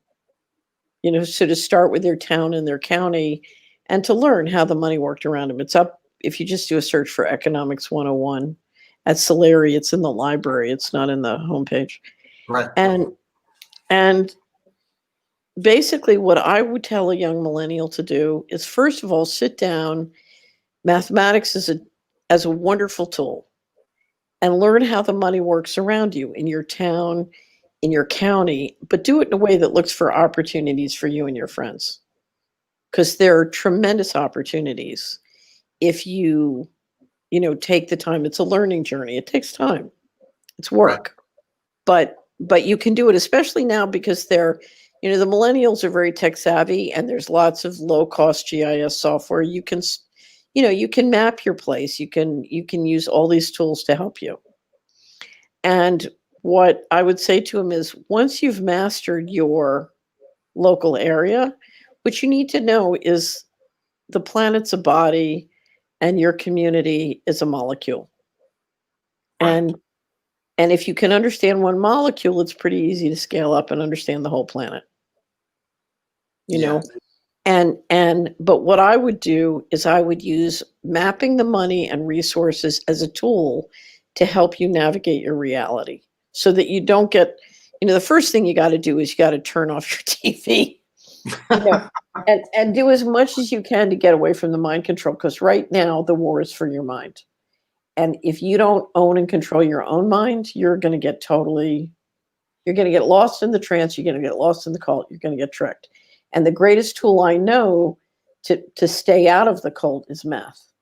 That's why I'm always mapping the money and the resources, because they're not perfect, and they're really bad at helping you with the UFO phenomena, which is why I always kind of shake my head. Off planet does not lend itself to on planet finances, but but I would tell a millennial to get that bottom up mathematic understanding of reality, because it can help you navigate. You will avoid so many mistakes. No question. Right. Oh, it's great advice. Catherine, just a couple of questions before we wrap up today, and you've been very generous with your time. Are we getting any questions here? I'm going to be watching that one. Somebody just said, turn off your TV. Turn off your TV. It's, you've heard me tell this story a lot. When I was on Wall Street, it was 1984. I'll never forget it. I overheard a conversation I wasn't supposed to hear. Yes. And it was two billionaire types talking about the entrainment technology they're going to roll out on TV, and it scared me to death. And that was the end of me and TVs. That was it. Yeah. It was. Whatever they said must have been. It's scary, because if you don't have, if you don't have your mind, that the greatest gift you can have is you can have your own mind. You can have your own consciousness, and you can have a mind that plugs you into the divine intelligence. If you have access to the divine intelligence and you have integrity of mind, that's the greatest blessing you can ever have. So wow. Incredible. And we have the power, each one of us, to come to a place where we have both. Absolutely. Right. I guess my last question for you today is, are we at war? So we're at war, but the war is 10,000 years old. Right. Can you explain that? So whatever war we're in, first and foremost, it's a spiritual war, but it's been going on for a very, very long time. That has the secrecy. And we know that the official history, our official history, we don't know our true history. You've had Graham Hancock on, you've explored history. Whatever's been going on in this planet for the last 10,000 years, it's much more. it's not only much deeper, but much more interesting than we've been led to believe. Absolutely. Right. So this is a very old war, and there's no doubt it's coming to a head. And we're looking at the first potential global dictatorship that we know of. I mean, I don't, if we go back to Atlantis, you wonder what that, was that a global? I don't know. But this is, this has been coming. Tim Wu did a wonderful book about the history of information technology, and he described how every time a new innovation came along, there'd be this wonderful flourishing, and then wham, they'd use it to centralize, and flourishing, wham, then they'd centralize. And they're finally approaching the point where they're trying to do the total central control. Yes. Yeah. Yeah, absolutely. And we're in that now. And, I was discussing some of the things with a friend of mine who's still kind of in that corporate America trance. Right. And she said, well, there's always rich people. It's go back to like Venice and, go back to Greece. There's always been these rich, powerful people trying to control other people and, just kind of playing it off like we'll get through it like we always do. And I said, you don't realize that those people didn't have this technology. And right. That's really a big difference to saying, hey, the Romans used to really run things tight too. It's a really big difference. Right. It is a really big difference. So I don't think the Romans had this they had physical force, but they didn't have this kind of invisible technology. Yes. Yeah. So. And you've made the point over and over again that the main reason that slavery was discontinued was because they couldn't perfect collateral. Now they can. There you go. If you really study the history of slavery, it's unfortunately very informative and not really, it's not a hopeful aspect because they've solved the problem that stopped the last time. Yes. Right. And absolutely. I have to tell you, my analysis of civilization, to the extent that I've been able to understand it, or access reliable information, slavery is the single most profitable business on this planet. Amazing. Right. And if you look at how profitable war is, war couldn't be achieved without slavery. And it couldn't be achieved without secrecy. And so, slavery is a very financially profitable business if you can engineer it. And this technology lets you engineer it on scale. And we have to kind of realize that leadership class in the UK, in America, and China, they believe in slavery. Right. Right. And, part of it is, if you can do it, we do it because we can. Yes. Right.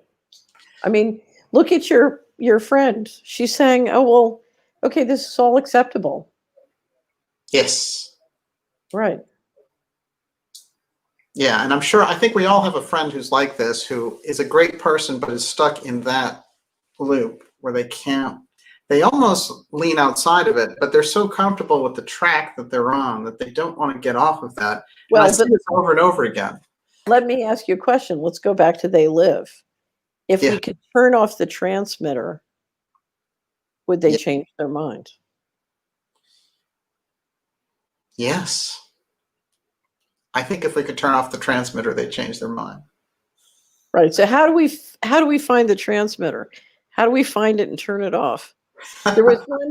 It's funny. I have a subscriber who used to be a rocket engineer, and she worked for a rocket startup when she first came out of engineering. And she finally, one night, she asked the guy who started the company, why, what's your goal? He said, I want to deliver a payload of sand to the suborbital platform. And she said, why?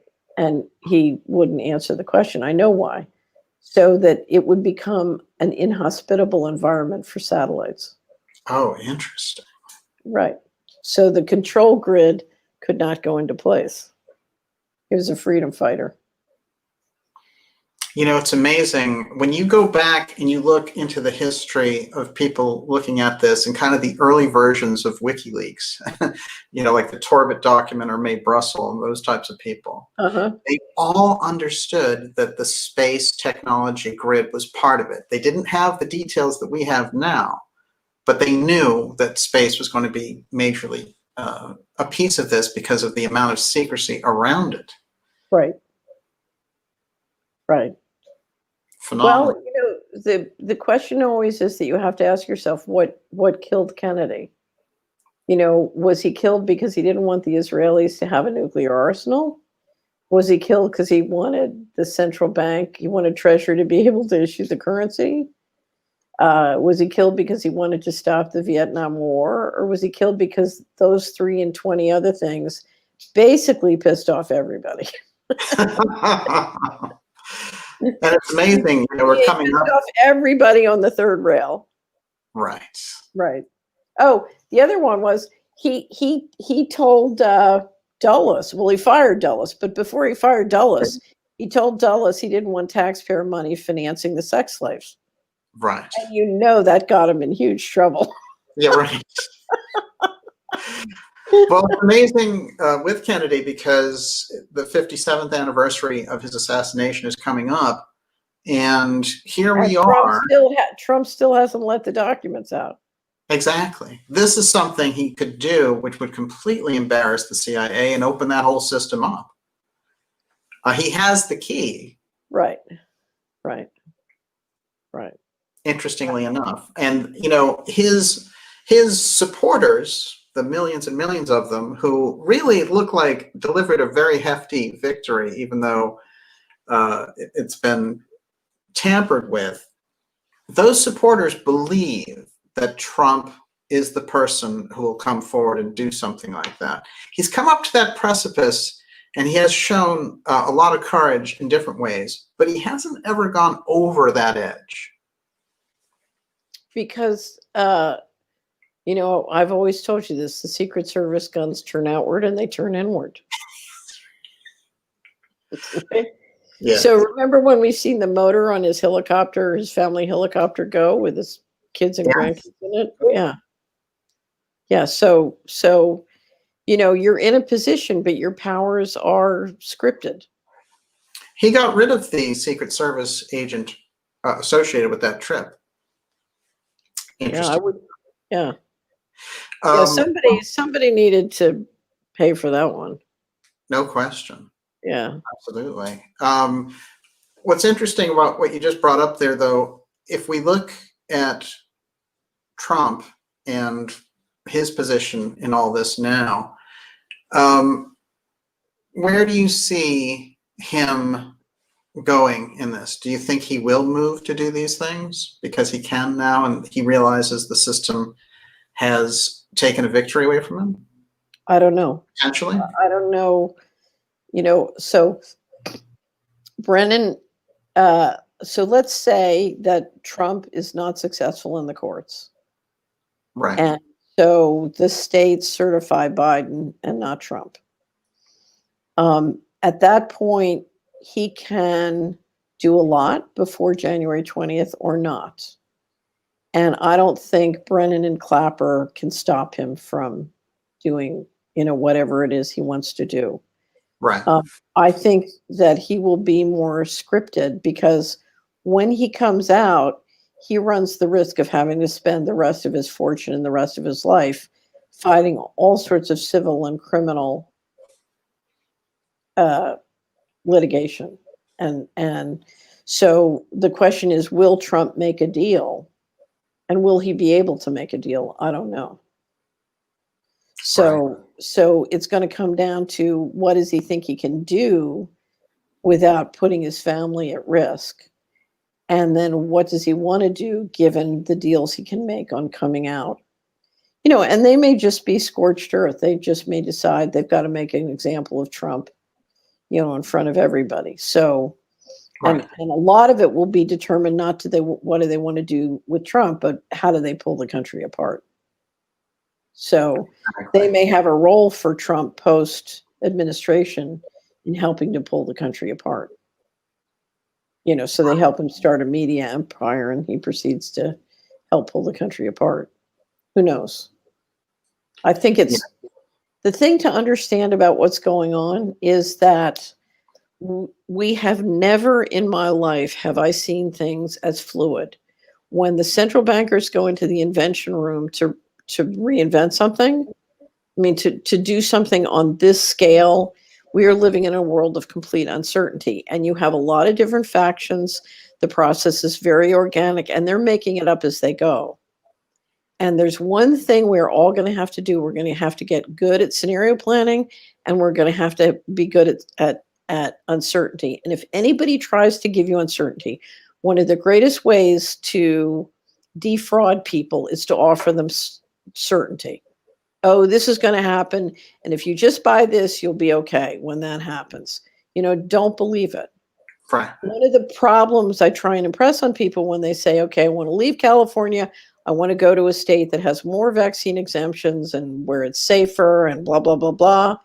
What I tell them is you have in your mind that you live here and now you're going to move and live here. You need to think in terms of being able to rock and roll. Because before this is over, you may have to move 10 times. Yes. You need to be prepared. There's this great scene in World War Z where Brad Pitt says, movement is life. When you get into a world that's like this, you need to be able to move. You need to be able to rock and roll. That's why I get so frustrated when because I set my home in Tennessee up to be a base camp, not a home. It's a base camp because I knew I would never be able to put down roots again. That was the nature of my environment. I had to be able to get up and move. Fascinating. Well, yes. I mean, part of it is if you're building a global network, you have to move around. But the other thing is, if I'm going to tell the truth, I have to be prepared to get up and move. That's just the way it is. So we are in a world of uncertainty. You need to embrace uncertainty, and you need to find a way to get out of fear and get into love. And it's tricky because it's a dangerous environment. There's real serious dangers. There are economic serious dangers. There's dangers of food. There's dangers of safety and security. Don't worry about the magic virus. Worry about, the guy next door who's gonna snitch. Somebody just sent me a guy on Twitter who posted a picture of the Franklin, Tennessee website. They had a form where you could come in and snitch on your neighbors for not wearing their proper mask. Uh-huh. And yeah, you took one look at it and I said, okay, property values just went down 1% in Franklin over just this. He posted it, it circulated it, and then the town took it down, and he came back on and he said, this is why we have to do this, because really bad idea. That's pure. Well, it's Stasi. Yeah. It's Stasi, and they're going to play a Stasi game. If you look at I did an interview with Mary Holland on contact tracing, and that's why I say to everybody, you have to homeschool. You cannot put your children in a government school. If you look at what's coming on contact tracing and these injections, it's not safe. And it's funny because I've yelled at parents who said, well, my kids had to go to school on Zoom. I said, something? They're being watched. Yes. They're being watched, a file's being made. You can think of that as an auction market. You just put your child up in an auction market. Is that really what you want? Incredible. Homeschool. No question. You've been ringing that bell for a long time on homeschooling, and now it's really coming to fruition. And I noticed that the Rudolf Steiner schools are under attack because they don't like to buy into all of the vaccine propaganda. As much as they're careful about it, they're not, Steiner has a very solid kind of understanding of nature, and those people look at this and they're very well educated, they're very well funded. They're not easy to push around. So I'm going to say something. I wrote an article called The Injection Fraud. I don't know if you read it. Yes. So I discovered the problems with these injections from being an investment advisor. I had many families come to me that had been financially harmed by fraud, financial fraud, and healthcare fraud. The most expensive, the most horrible was vaccine injury. Wow. There was a mother in the first Vax film who estimated that a heavily vaccine injured child would cost you $5 million present value over a lifetime. And the question was who was going to pay, the government or the family, but that's what it was going to cost you. And in my experience, I found that to be a reasonable figure for somebody who was seriously damaged. Mm-hmm. And so when you think about whether or not you're going to get any injection, whether it's the current schedule or whatever they're coming up with, because these are highly experimental, and they're pretty frightening. They're more frightening than a lot of the ones that we've seen so far. The question you need to ask is, if you are going to inject poisons and heavy metals into your child's body that could cause serious neurological damage, and that means you're going to have to come up, in the worst case, with $5 million to care for that child, that is a major financial risk that you're incurring, and you need to think about it. You need to take it very, very seriously, because most people don't have $5 million. Exactly. And in this environment, what it takes to earn $5 million is pretty frightening. Absolutely. And it can completely demolish a family's finances from that. Well, it does more than it destroys their future. It destroys, it causes divorce. It destroys the future of the siblings as well as the child who's been damaged. Right. It's frightening. When you study what it does, I used to get in fights with grandparents, clients who had grandchildren, and they would say, it's my child's decision. It's none of my business. I said, it's every bit your business. You have the $5 million and your child doesn't. Do you want your $5 million to go to build a successful family through the generations? Or do you want your personal fortune that you worked your entire life to build used to basically support a vaccine damaged child? Is that really what you want? Well, when you see, I hate to keep coming back to the money, but when you see the financial implications of vaccine injury, mm-hmm. you would not, there are two things that I think will really sober a family about this. One is to understand the financial implications. The other is to read the inserts. Yes. Which are not easy to get at. Yeah, but you can get the doctor has to give you the insert if you ask. And, if I dare anybody to read one of those inserts and then to let this stuff be put, you're basically allowing your child to be poisoned. And you've mentioned it as the great poisoning. This is where they're at with it. And, I had a conversation with RFK Jr. speaking about his different initiatives with Children's Health Defense. And one of the major points he put across is, look, they have 300 in the pipeline. Never mind what we're talking about. They've got another 300 different versions in the pipeline. So they're already ready. They're past the original thing. That's where their projections are going.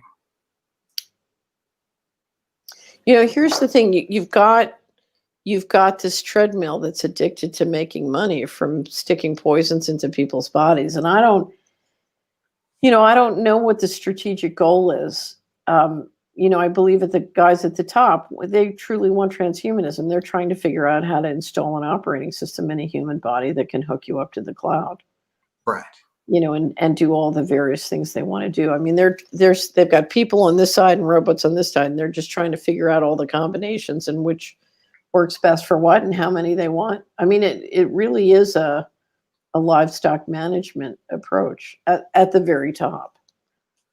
So, and that's, of course, the question when you watch all these different people who in these different lines are implementing, it's like, why would you want to be the head guy for Livestock. It's like the Judas Goat who walks everybody into the slaughterhouse.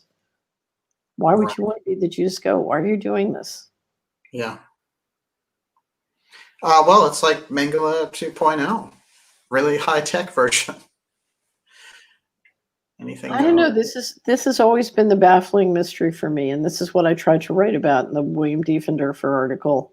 When I started to get booed out of the establishment, I had a Rolodex of 500 of the most successful people in America, and it never occurred to me that all of them would go along with this, and essentially almost everybody did. And why? It's a mystery. Yeah. Why, I don't, Daniel, I've never understood it. It's almost like there's some sort of Damocles hanging over them if they do not. Well, here's the thing. We are herd animals. We want to be included. I'll never forget, at one point when I was at Dillon Reed, I was able to engineer a sort of rapid ascension for one of the guys who worked for me and been very loyal and was very good. And so he made it to vice president very quickly. And you could tell he thought, okay, once I'm a vice president, I'll really feel like I'm in the club. And about a month after I'd gotten him engineered, and it was a big deal, everybody in the firm at his rank was very jealous, and it was a big deal that he'd made it and blah, blah, blah. And he knocks on my office one day, this big corner office on the all glass looking over Madison Avenue. He knocks on my door. He says, "Can I talk to you?" And he comes in and he says, I said, "What?" "Sure, what?" He said, I have this real problem." I said, "What's that?" And he says, "I don't feel like a vice president." And what he was saying is, I'm trying to get in the club, but I don't feel nothing's different. And he said, "What should I do?" I said, "Don't worry about it. Just go back to your office and go back to work." And good. what I was trying to tell him is we have to create our own club. In other words,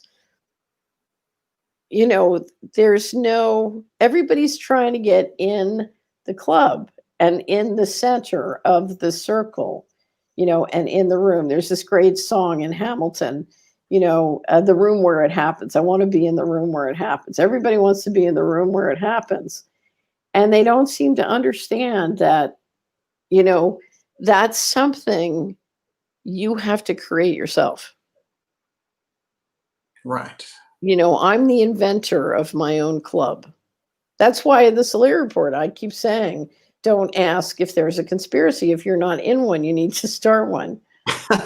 No, but conspiracies are how you invent your future. You invent a plan, you get co-conspirators, and then you proceed. Right? Exactly. Right. And so if you look at, essentially what's being built here is an intelligence network, right? Right. Solari, Giza Death Star, no more fake news, dark journalists. We've got all these just little nodes on the network, and we're building an intelligence network.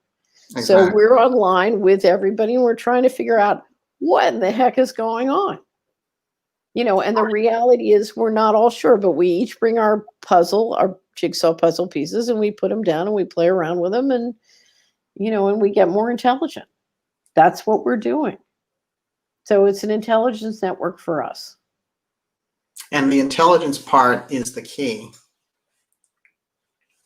The love part is the key. Right. Right. The love part is the key. In terms of entertainment, news, and intelligence. The love is the love keeps us going down the tracks, and the intelligence keeps us on the tracks. Fantastic. Right. Catherine, unbelievable. And what we're heading into here with the resolution of this really bizarre, and I mean super bizarre election, and all the crazy COVID, Biden with a mask walking around all the time in this ridiculous pose, and Andrew Cuomo writing a book about how brave he has been leading New York City. Here's what I want everybody to do. The first thing I want you to do is, if you want to help out, make sure the Republicans win Georgia. Yes. Okay? Because then we have a chance of holding the Second Amendment and stopping a lot of really crazy stuff. Okay. Yes. So you want to make sure that they hold. I just authorized a donation to one of the senators and the Republican candidates in Georgia because I just don't want to see a Democratic Senate. Okay, so that's the first thing you can do. The next thing you need to worry about is who's your sheriff, who's on your city council, what are they up to, what are the budgets and finances, because major state and local budget cuts are coming. COVID-19 has wrecked those budgets. They have accumulated $500 billion deficit. If we go into more big lockdowns in the beginning of next year, that deficits are going to get worse. You need to understand what's going on financially at your state and local government, what it means to do to you, and what you and your neighbors can do to get together and make sure you're okay. Some people may decide to get the heck out of wherever they are, particularly if you're in a place with a heavy spring. I get a lot of complaints from California subscribers about really super heavy spring. So if that's the case, maybe you want to move to a jurisdiction that is. We just did a great Solari report on state and local government. Bill Bergman and Truth in Accounting just published a new big report on the finances. And there's no doubt you have a better shot in state and local governments where the financial situation is strong. Right. So pay attention locally. The number one thing you need to pay attention to is where are you going to get fresh food? Okay. Interesting. Yes. Right. If you come into the Solari report, we have this week, we have a food series with Pete Kennedy, who's one of the litigators who built the Farm to Consumer Legal Defense Fund. A new great interview, very long, very detailed with a transcript with a woman in Maine who put together all the local ordinances that stopped any kind of central control through the regulation and really allowed farmers to flourish. So you need to get out there and meet your sheriff, and you need to get out there and meet your local farmers and make sure you have a local fresh food system that you can trust from people that you know and can trust. So incredible. Stop worrying about the presidential election and start worrying about. Yes. Right. Absolutely. And you made this point, too, that people need new sources of media, that these sources of media you can't be watching any of the mainstream channels. You're not going to get anything useful. So you're really going to have to pick your spots and find it in the independent media where you're getting the truth and get behind those channels and get behind that information. So I would say it another way. You need to get totally radical in every aspect of your life on only having in your life people and institutions of integrity. Your farmer, your bank, your media, everything. You do not have enough time. You know, I'm always having fights with people who try and get me to watch things which I consider to be fear porn, hope porn, disinformation, but it's very entertaining. And they come in and I say, no, you know, I do not have enough time to watch everything I want to. You know, I'm still trying to finish the X series. I don't have time for disinformation. I don't have time for unreliable sources when the people of integrity who've got really good stuff, I can't even finish that. I got like 5 books on my shelf from Aristotle. I want to finish them. You know, I don't have time for BS. So that's a great point too. So we have an article at Solari called Coming Clean, and it just walks you through the steps. But you need to make a list of everything in your life that is not in integrity. And if you can get it out, get it out. And that means you're going to have to let go of colleagues, friends, family. They're dangerous. You know, do not let in your life a person who's going to see you as an opportunity to make money from snitching. Right. Right. Yeah. Get it out. So it's, you know, so it absolutely applies to media, but it applies to every other aspect of your life. There has to be a kind of new realism about dealing with the new set of circumstances that they've laid out. So I used to have a wonderful ally who would say, when in doubt, increase your inner snobbery. That's great. I like it. It's right on point. That's it. Right. Catherine, just amazing. I got to tell you this, that the night of the election night, I had so many people contacting me that night, just before it and right after it, asking me, what does Catherine think about what's going on with this election? you have to talk to Catherine. We had just done an interview series too, and I wanted you back soon anyway. So I was like, that's fine with me.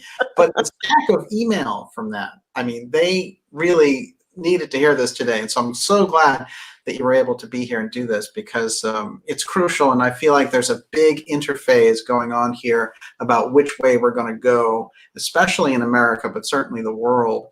And we're at that crossroads, and people are trying to tune into it here to find out which one of those forks in the road we can take. So I don't know what's going to happen at the federal level. So I just don't know how good a case the president has. I just don't know. It's a tough road because you've got multiple states and it's complicated information. And you have all the money in the planet trying to get you to quit, give up. So, and you have a lot of people trying to, we even have Republican senators saying we want Biden briefed on intelligence. So you got plenty of people in your own party trying to pull the rug. So I think what we need to do is we need to simply, this is one of the things where we need to just simply pray and watch, because this is for the inside players to work and figure out. But the fraud is very bad. And the thing we can probably assume is that fraud in the election process is going to continue. Absolutely. Right. No question. And it's amazing that the media, the way they're discussing it now, they're like, there's no voter fraud. The Department of Homeland Security just said this was the most, safest election ever. About what their motivations are. So we should do a show on take action, and all that, because there are many different actions we can all take, but they all start with bottom up, getting mastery of how the money works in your place. Yes. Because you're going to have to take action on the cash flows. If you're paying taxes, this is taxation without representation. This is what started America. This is the Tea Party. So we're paying taxes, and it's funding schools we can't use. It's funding healthcare officers who are poisoning us, et cetera, et cetera. We're financing the people who are trying to kill us. So how are we going to deal with the taxation without representation? And that gets back to the money, but it starts bottom up. So you've got to get intellectual mastery of how the money works around you, and you've got to get into cahoots with all the government officials in your town, in your county, in your state. That's a big change for most people, because most of us have just wasted a huge amount of time watching the presidential election and eating popcorn. And don't get me started on QAnon, because I'll really irritate some people. No, QAnon is out there pushing the whole transhumanist agenda. Yeah. It's unbelievable. And QAnon has managed to keep a lot of patriots on the couch, as opposed to out there talking to their sheriff or building a local food system. Right. Oh, yeah. Oh, yeah. Right. Well, we've looked at that phenomena from a variety of different points, and it's interesting because it has a tendency to swallow up good people. I know. And that's unfortunate. Well, if I can keep everybody on the couch and away from the third rail, that's how I win. And it worked. Yeah. I don't know. I've started the Solari report in 2008. And I've watched hope porn and fear porn steal and decimate so many people. And it's, every time it happens, I try to explain why it's not a good use of people's time, but they find it enormously entertaining. Well, from the Iraqi dinar to the blue chicken cult, we've seen them all go right through these different interviews. The blue chicken cult takes the cake. I don't know if you ever saw I really got a head of steam up about the blue chicken cult, and I started getting on Twitter and saying, I want you to call Fidelity and ask them why they're financing the blue chicken cult. I want you to call Vanguard and ask them why they're financing. Call BlackRock and ask them why they're financing the blue chicken cult. Do you think it has anything to do with the fact that they're the largest investors in U.S. Treasuries? I really thought Twitter was going to shut me down, and they didn't. To this day, I thought maybe they might not have understood and been able to connect the dots. Call J.P. Morgan Chase. Why are they financing the blue chicken cult? It was really the one that was amazing to me was, I'll never forget. I think I was on a plane going to Switzerland or something remember when we were all talking about the blue chicken cult? It was you and Joseph and me. Yes. And so I got all the proxies because I wanted to see, okay, who's financing the blue chicken cult? And I realized that the firm in Chicago, which is run, she's number one or number two, it's run by George Lucas's wife. Oh, right. And it's fabulous. We have George Lucas's wife financing the blue chicken cult. I mean,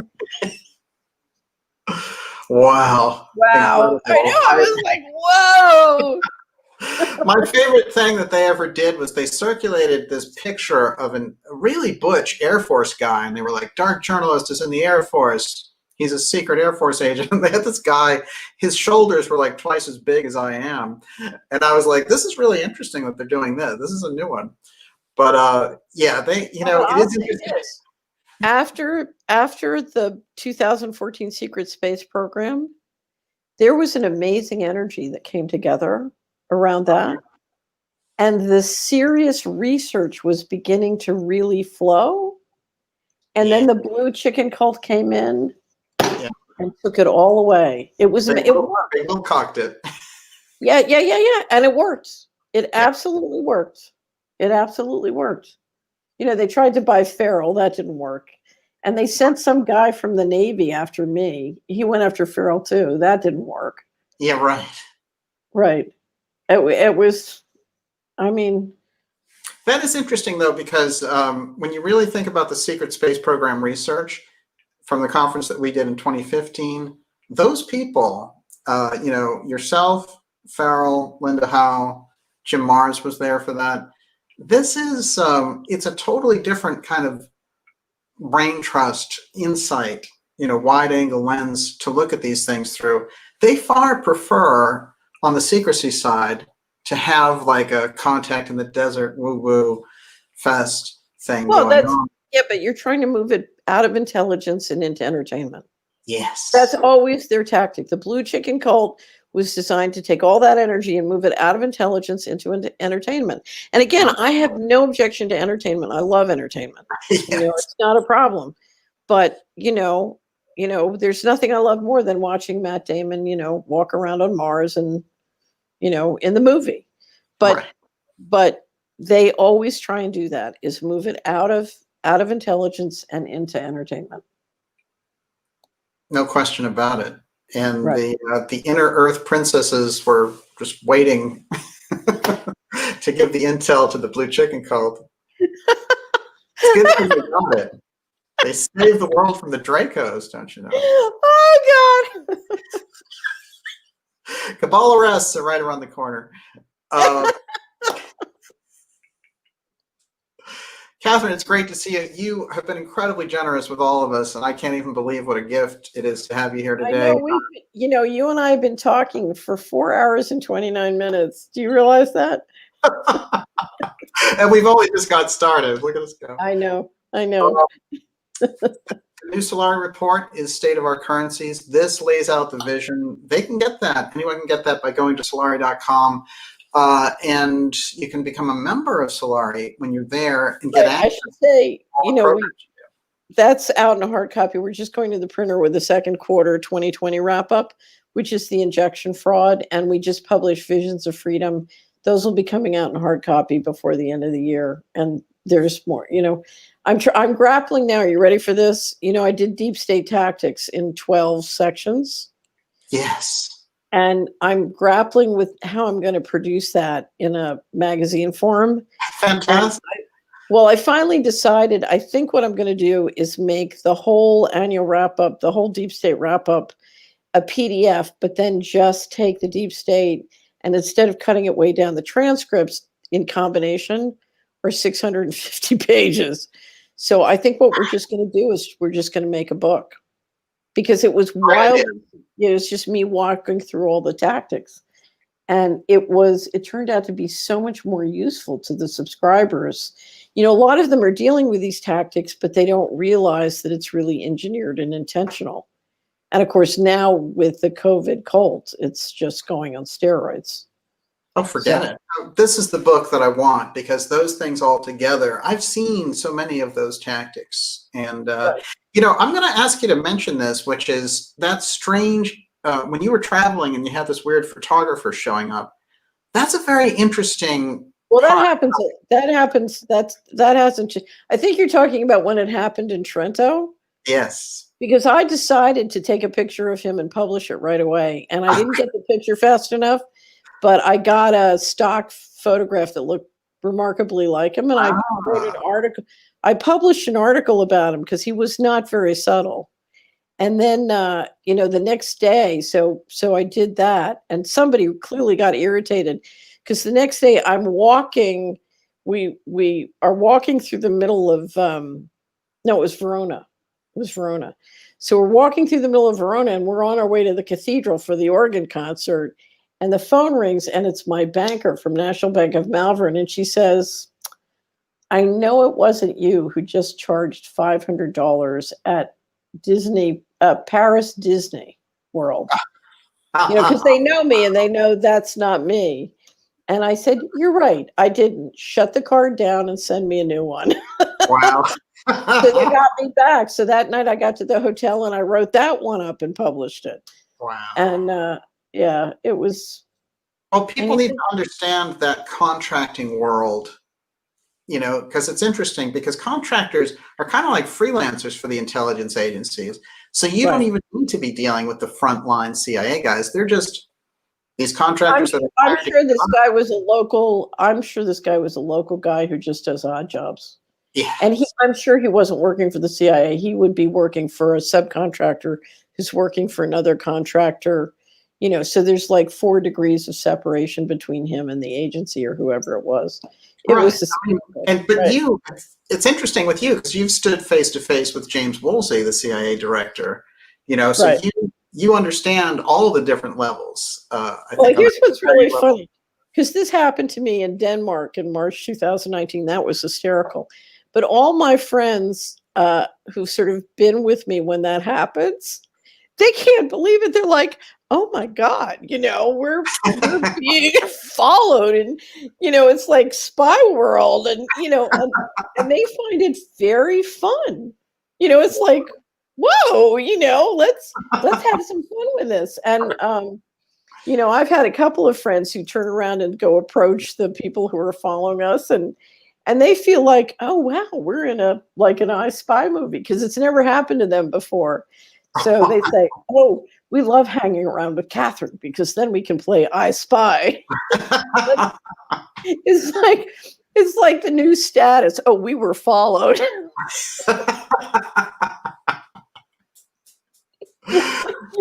There are certain corners of the independent media that would love to be followed. That's the thing. Well, here's what happened. What happened to me in Denmark, Thomas Meyer was going up to give a speech in Denmark, and I wanted to go with him because I'd never been to Denmark, and I don't like to go to a new country unless I have, a contact or somebody locally who can sort of help me around. So I said, "Look, can I follow you up to Denmark, and I'll just stay another day, because all my life I've wanted to see The Little Mermaid. I really wanted to see The Little Mermaid." And so we get up there, and the first day, Thomas wants to go show me a whole bunch of art at the National Museum. So I love to go, look at the art collection. So we go, and we're followed. We're followed by this young woman. She's clearly still, if she's not still in the training program, she just graduated. And she's wearing a black bowler hat, because if like the one Joseph's wear, because then you'll remember the hat, not her face. Right. So she's following us around the museum, trying to act like she's just, looking at the museum. But Thomas can't remember where the exhibits are he wants to show me. So he keeps changing direction and doubling back. Well, she almost has a nervous breakdown. And it becomes so obvious. I almost walked up to her and said, "Would you like to come with us?" Because we feel really badly about how ridiculous we're making you feel here. It was so many more things happened. I won't bore you with the details, but I literally, well, it got so bad. I had a team across from me in the hotel, sort of walking and following me. Thomas went on with his group, and I was going to stay back to see The Little Mermaid. And once I realized these guys were following me, I just thought, if I go see The Little Mermaid with these spooks on my tail, it'll ruin The Little Mermaid for me. And so I'm not going to go. I'm just, I'm never going to see The Little Mermaid. I'll just look at the pictures. It's kind of sad. I'm sitting in my room just working because I gave up on trying to, to do sightseeing with the spooks. And I get a message from Swiss Air saying, "Oh, we have to change your seat." And then I get another message an hour later saying, "We have to change your flight." And then I get another message an hour later saying, "We're canceling your flight." And then I get another message saying, "We're booking you through Stuttgart to fly back to Zurich." Now, Wow. if you know how Europe works, that's a little bit like flying you to Baltimore to go to Washington, and change planes in Baltimore to fly to Washington.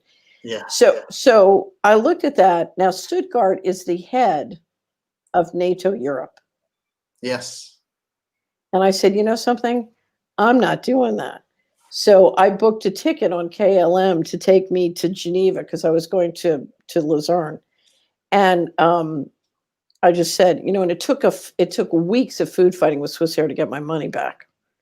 But I don't know what was going to happen to me in Stuttgart. I can only imagine.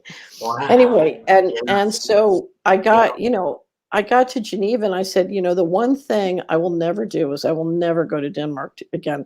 And I've been warned that it's just basically a subsidiary of the United States military. But, they were the ones who were working on the chip system for Ripple. So, I have no idea what that was about. But all I can say is Thomas Meyer to this day tells wonderful stories of, "Oh, I love going to museums with Catherine because we're followed and we get to play I Spy and it's fun." Maybe they're worried that you're going to discover something Steiner oriented, and they're keeping an eye on you. A lot of times I think these people are just training. They've got lots of young people, and they, here's the thing: they have a war on terrorism without any terrorists. True. So how are you going to keep all these young people busy or trained? I was a target of a training op in Philadelphia on the Schuylkill River, and it was the funniest thing I'd ever seen. And I just kept I kept doubling back and making a huge, because they had a senior guy, but they had a whole bunch of young people, and they were following me, and I was the target, and it was the funniest thing. I thought, what do you people? I don't know. I think they have them watch these movies, about terrorists, right? And they have these movies in their head, and they can't connect with reality. I mean, it took me a long time to learn how to deal with being under surveillance when I was during litigation, because it rarely happens to me now. I'm telling you some of the times, but I don't live with it the way I did during litigation. And I used to have so much fun. I used to always, if you look at where I lived, I used to double back and come back behind the guy who was following me and give him a candy, and they'd freak out. We had one guy who came by me in a bicycle, and he was always following me, the same guy, so I knew who he was. And he came by, and he was leaning over to try and hear what I was saying, and his bicycle tipped over. And and I and another guy had to help him up and help him with his bicycle. And he was thinking, how is he going to get out of explaining this in his report? You could see he was scared to death. So you always try and bring, you always try and bring it back to an intimate human, because most of these people are just paid to do a job, and they're not, they're a lot of them are really good people. They went into government because they wanted to, make the world safe from organized crime. And the next thing they know, they're having to follow me around. And, Right. It's pretty funny. It's Well, pretty I funny. remember Professor Scott's story when he was being followed and he had all this surveillance on him. He wondered what was going on. And he said, you know, what I learned was that the contracting agency that was billing the CIA, basically it's their job to find something wrong where there isn't anything wrong so they can keep billing the CIA more and more. That's very disturbing. It's a huge job program. It was very interesting because I finally figured out in Washington that they had, you know, I could tell from the way the surveillance was working that they were on cost plus contracts. And so what I realized is, okay, the way to deal with this is to shift my lifestyle from living in a house in Washington to living between 4 different places on an unpredictable schedule so that they will have to get a contract authorization to do setups and monitoring of all 4 places. And so I chose the places I moved to and the unpredictability of my schedule to completely blow their budget because I knew they couldn't get a contract authorization, a reauthorization. So I was trying to basically increase the expense of doing the surveillance by a multiple of 4, but also, you know, create a contract reauthorization proposal that would be rejected because at that point the big efforts to frame us had failed, and so we were in for the long haul. And they just, my guess was they couldn't get they couldn't go through the contracting process and get a formal approval on that. I made them go. Their contract officer couldn't approve it. They had to go upstairs to the committee. It was too much money. That was my bet, and I was right. It pays if you're going to be under Yeah. surveillance. It pays to know government contracting.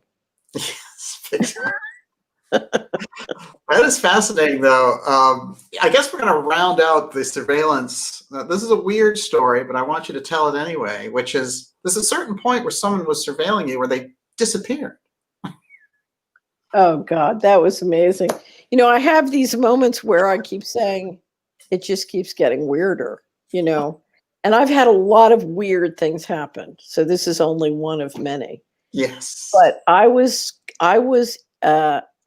got off the plane. This is about 2004. I got off the plane in San Francisco. I had business meetings. And I got off the plane at the airport and I was being followed. So I'm really pretty good at picking up, unless you're very, very good at field work and intelligence. I can pretty much pick you up. Not always, but I'm pretty good at it. Anyway, I was being followed. And again, it was somebody relatively junior, which luckily, you know, you try never to rise to the A team level so you can have the advantage of being able to pick up the B team or the C team. Anyway, so I could tell I was being followed, and I thought, why? You know, what are they following me for? I didn't expect it. Anyway, so I go to the hotel and follow all the way to the hotel. The next morning I get up and I'm going to an office building right south of Bryant Park. And, you know, everybody knows I'm going there. It's all very public and open. Okay, so I go to the building and I'm followed from the hotel to the building. So okay, well, I'm under surveillance while I'm in San Francisco. So I go upstairs, we start the meeting, and there's this fabulous coffee shop. I don't know if it's still there, up on Bryant Park. So I really wanted a great cup of coffee. So I said, you know something, I'll go get the coffee for all of us. So I get a big coffee order, you know, so you have to carry back the trays. I come down in the building. I'm followed up to the coffee shop. And Bryant Park is a very narrow opening up, and then it opens out around the park. It's sort of a clustered area.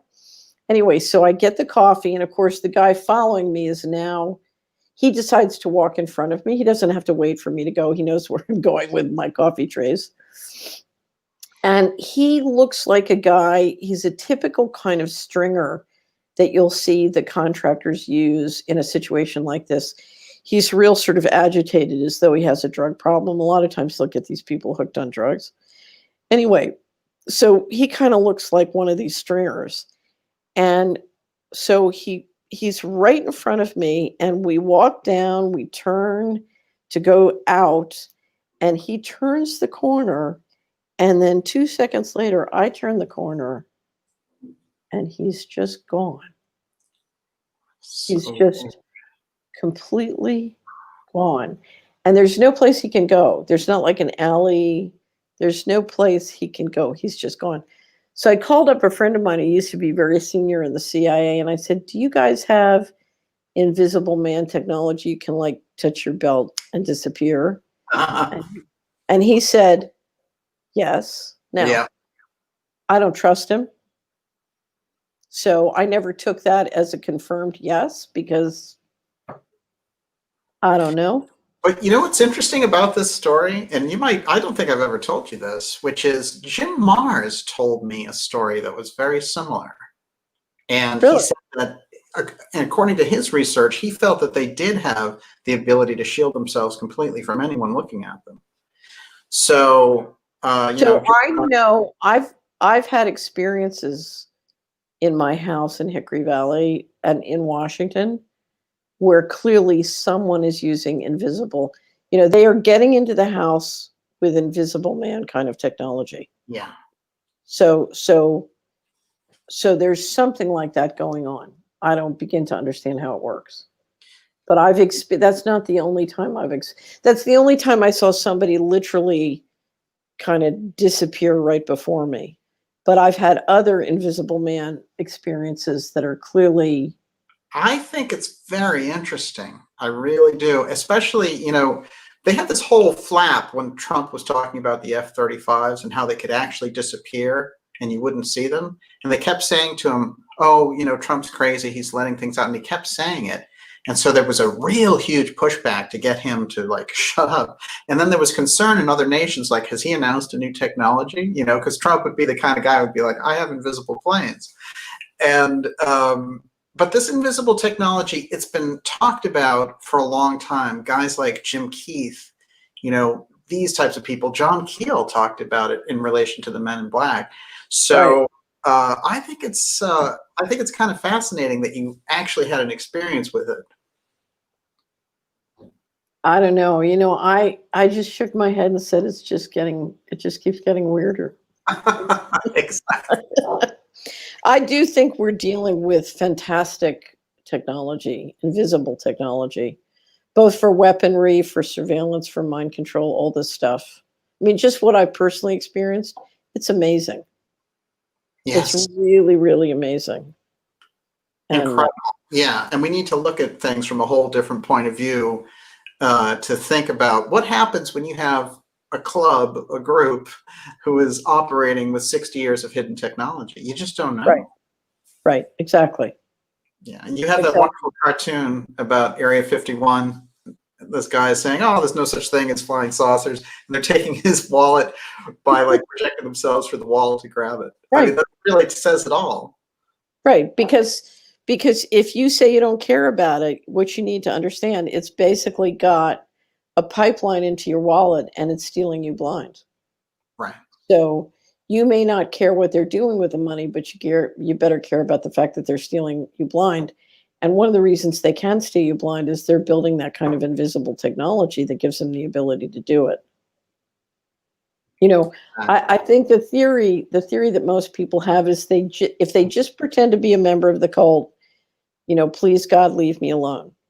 Leave me alone to live my life. I'm happy to live out, outside of your club. Just please leave me alone. It's like the movie Network. Yes. Remember when he's screaming, just please leave me alone. And I sympathize. I sympathize. So. Wow, incredible. Catherine, fantastic. It's so great to have you here. And we're going to talk again really soon because of the kind of fluid situation, as you mentioned, that we're in. But thank you for taking the time to be with us so long today. It's great to see you. It's always great to see you, Daniel. And, if you look at how the speed at which the world is changing, we could have a 5-hour conversation in 2 weeks and we'd have lots of fresh things to talk about. It's a date. Okay. Well, I think we should do a marathon. When I publish Deep State Tactics next year, it'll be in the first quarter next year. We have to do one of these because we have to go through all 12 parts and you have to tell me your favorite Deep State Tactics.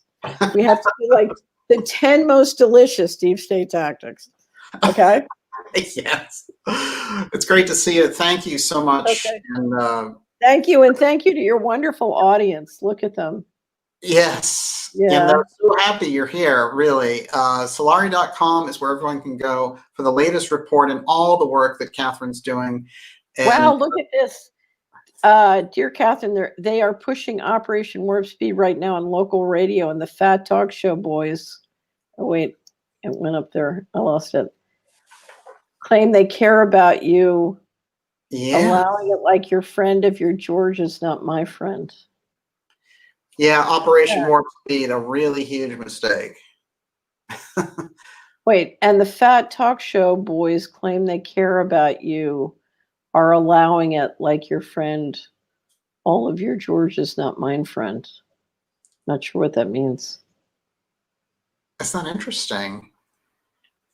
Yeah, I do think it's interesting when people are hearing that type of propaganda. They've been hearing a lot on the radio. I think that this is interesting that they're using the radio to reach that audience. Well, it makes a lot of sense. If you look at how, how starved for revenues every small player is, true. You can buy a lot of local radio. It's a smart move. That's an interesting point. Think of this. This is a leveraged buyout of an entire planet. That's why I'm so afraid if the Democrats get the Senate and they approve the SDRs, that's going to give them enough money to buy the planet. Wow. So that Georgia runoff becomes incredibly important. Yes, very important. January 5th, that's when they're running it off. The presidential election, the electors get selected on December 14th. So there's a lot going on between now and then, for sure. And then the new president, either a re-elected President Trump or this Biden facade, gets sworn in on January 20th. Wow. I got overturned by my team. Every year we have a website for our holiday greetings, and they have all our holiday greetings for the last 10 years. Okay. And so we pick a graphic for each year for 2020 holiday greeting. I picked a graphic of Santa Claus with boxing gloves, but the team overruled me. So I'm not. That's what we're talking about. We have a Take Action crowdfund where we're crowdfunding money for litigators to bring these lawsuits. So I thought, and that's going to be our Christmas donation. We're going to put the money down through the Take Action crowdfund. So I thought Santa Claus and boxing gloves was very appropriate, but they said no. Well, you've pointed this out before, which was it last year or the year before was the year to fight back? That was this year. I said in 2020 that the number one issue before us in 2020 is what are we going to do about the Beck brothers? Yes. And in fact, that turned out to be a very prescient call because we are getting overrun by the Beck brothers right now. So for those of you who haven't watched Yellowstone, which is an incredible TV series with Kevin Costner, written by Taylor Sheridan, unbelievable. I think it's, truly Shakespeare. It's unbelievable.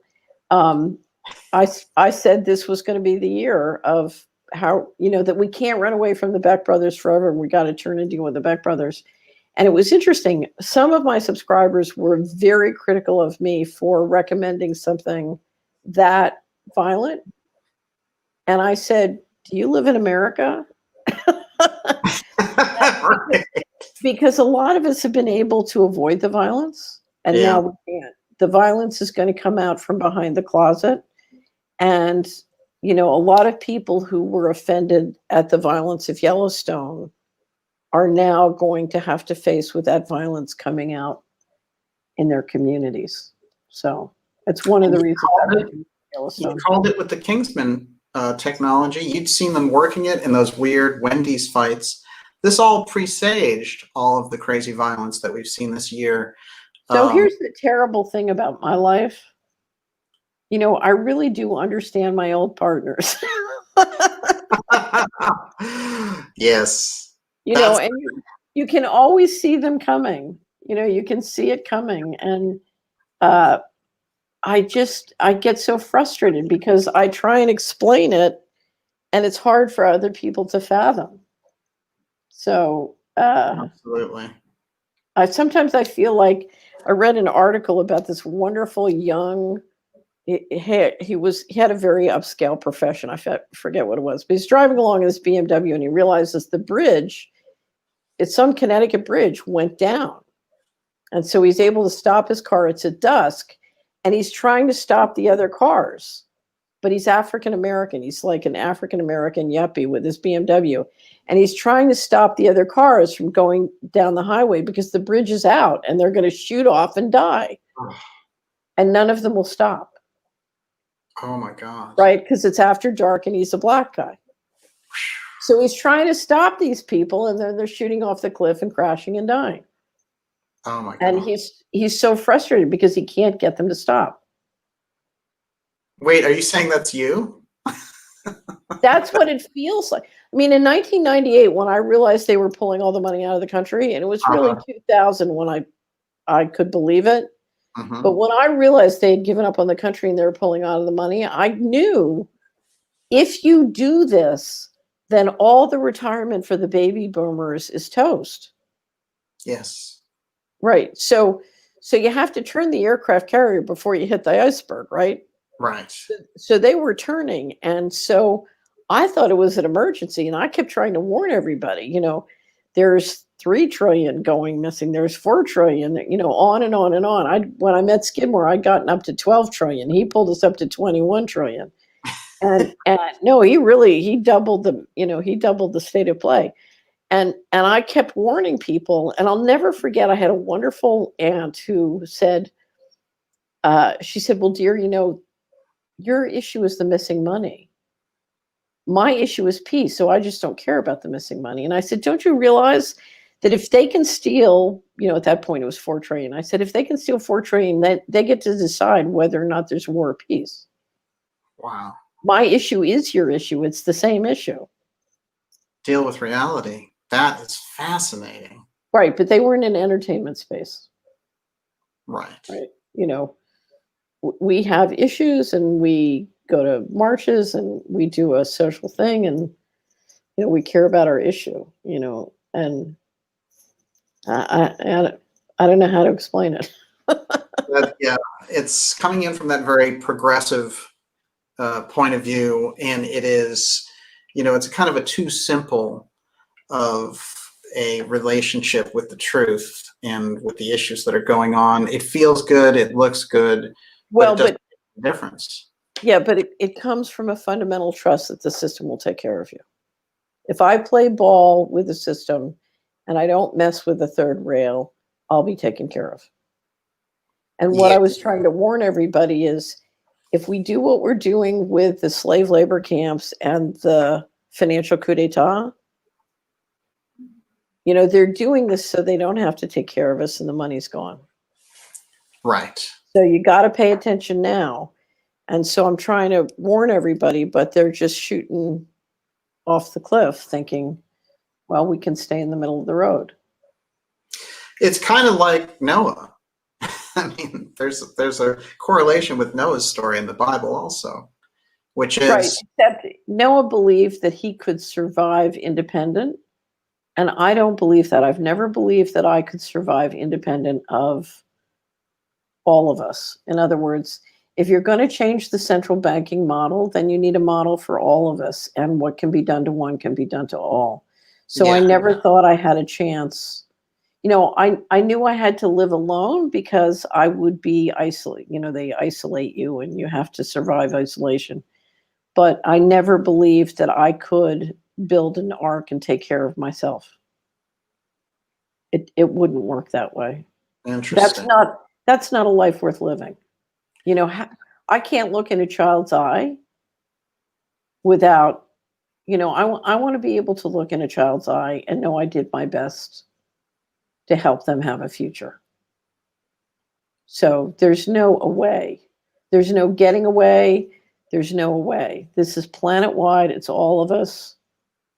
And it's at a deep cultural and spiritual level. There's no getting away.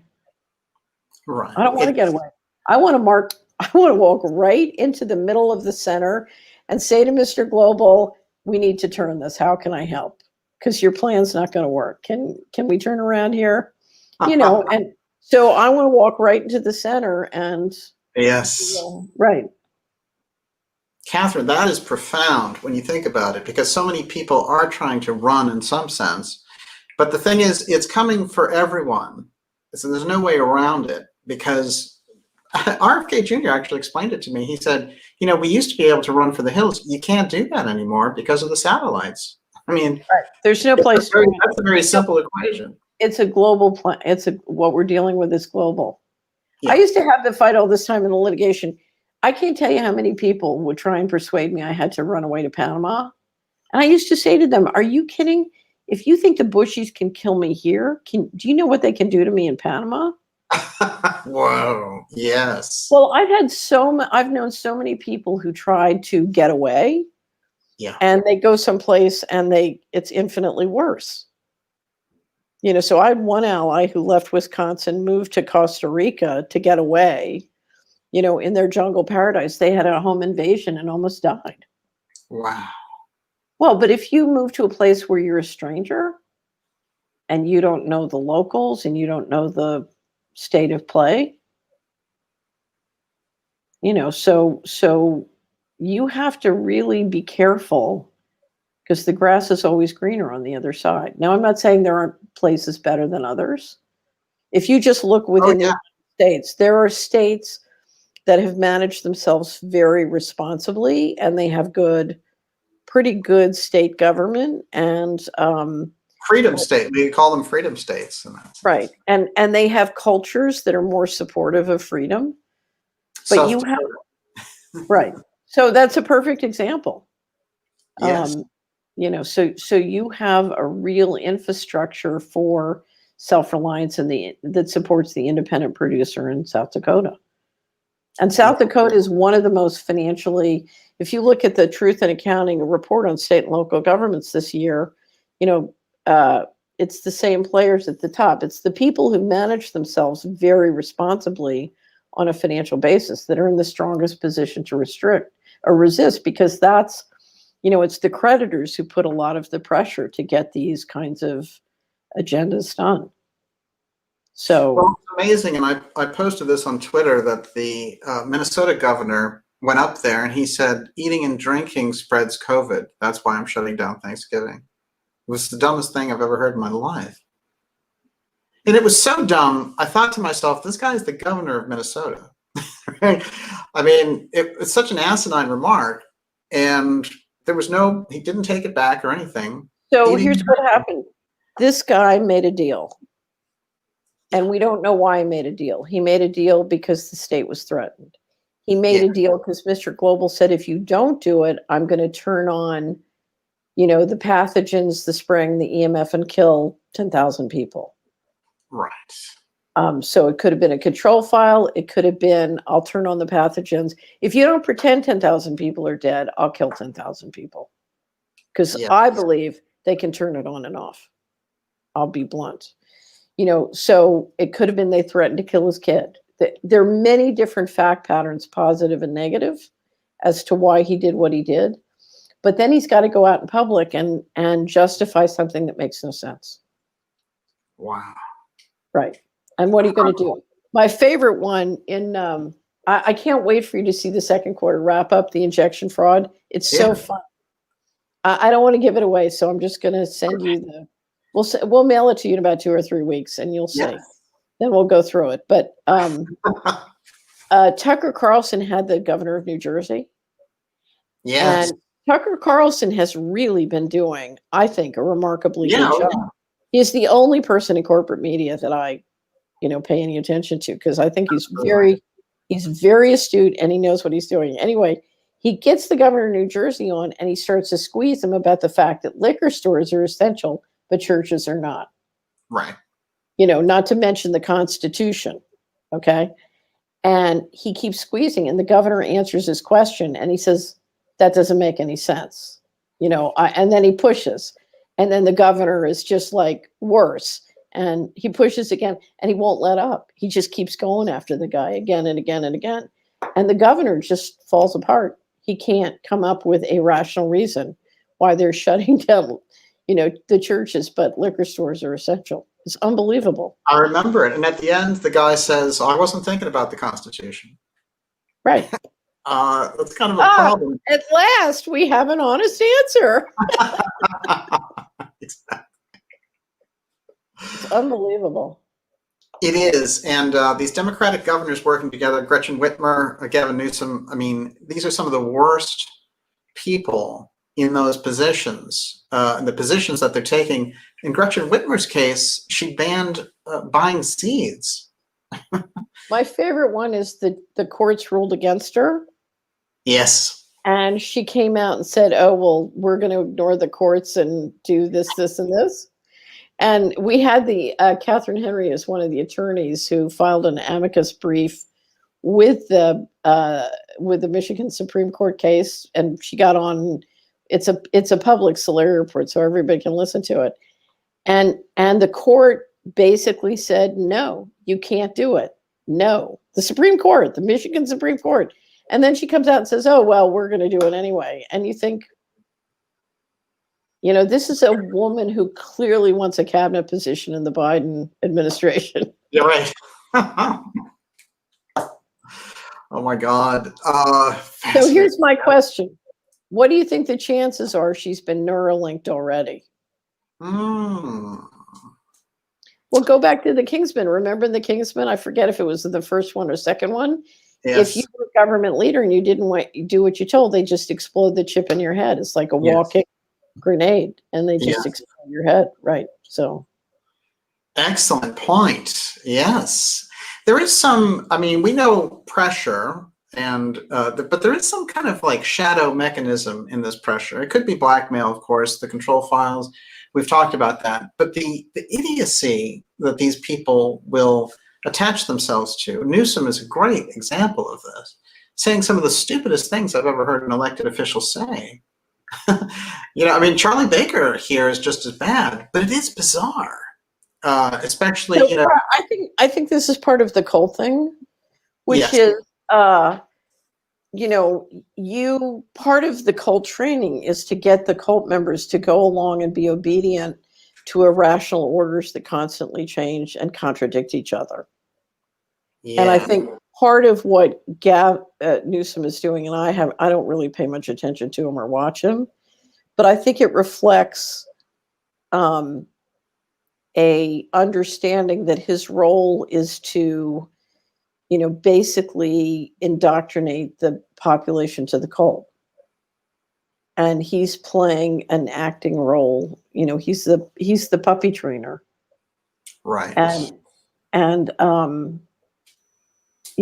basically, if you look at how much money these folks probably have in their offshore accounts and the sort of the different rewards they get, I remember once watching one of the partners at Dillon Reed when I was a young associate, and he was dealing with a very temperamental client, and the client was just screaming at him and being completely irrational, and he was just sitting there managing it in a very lovely way.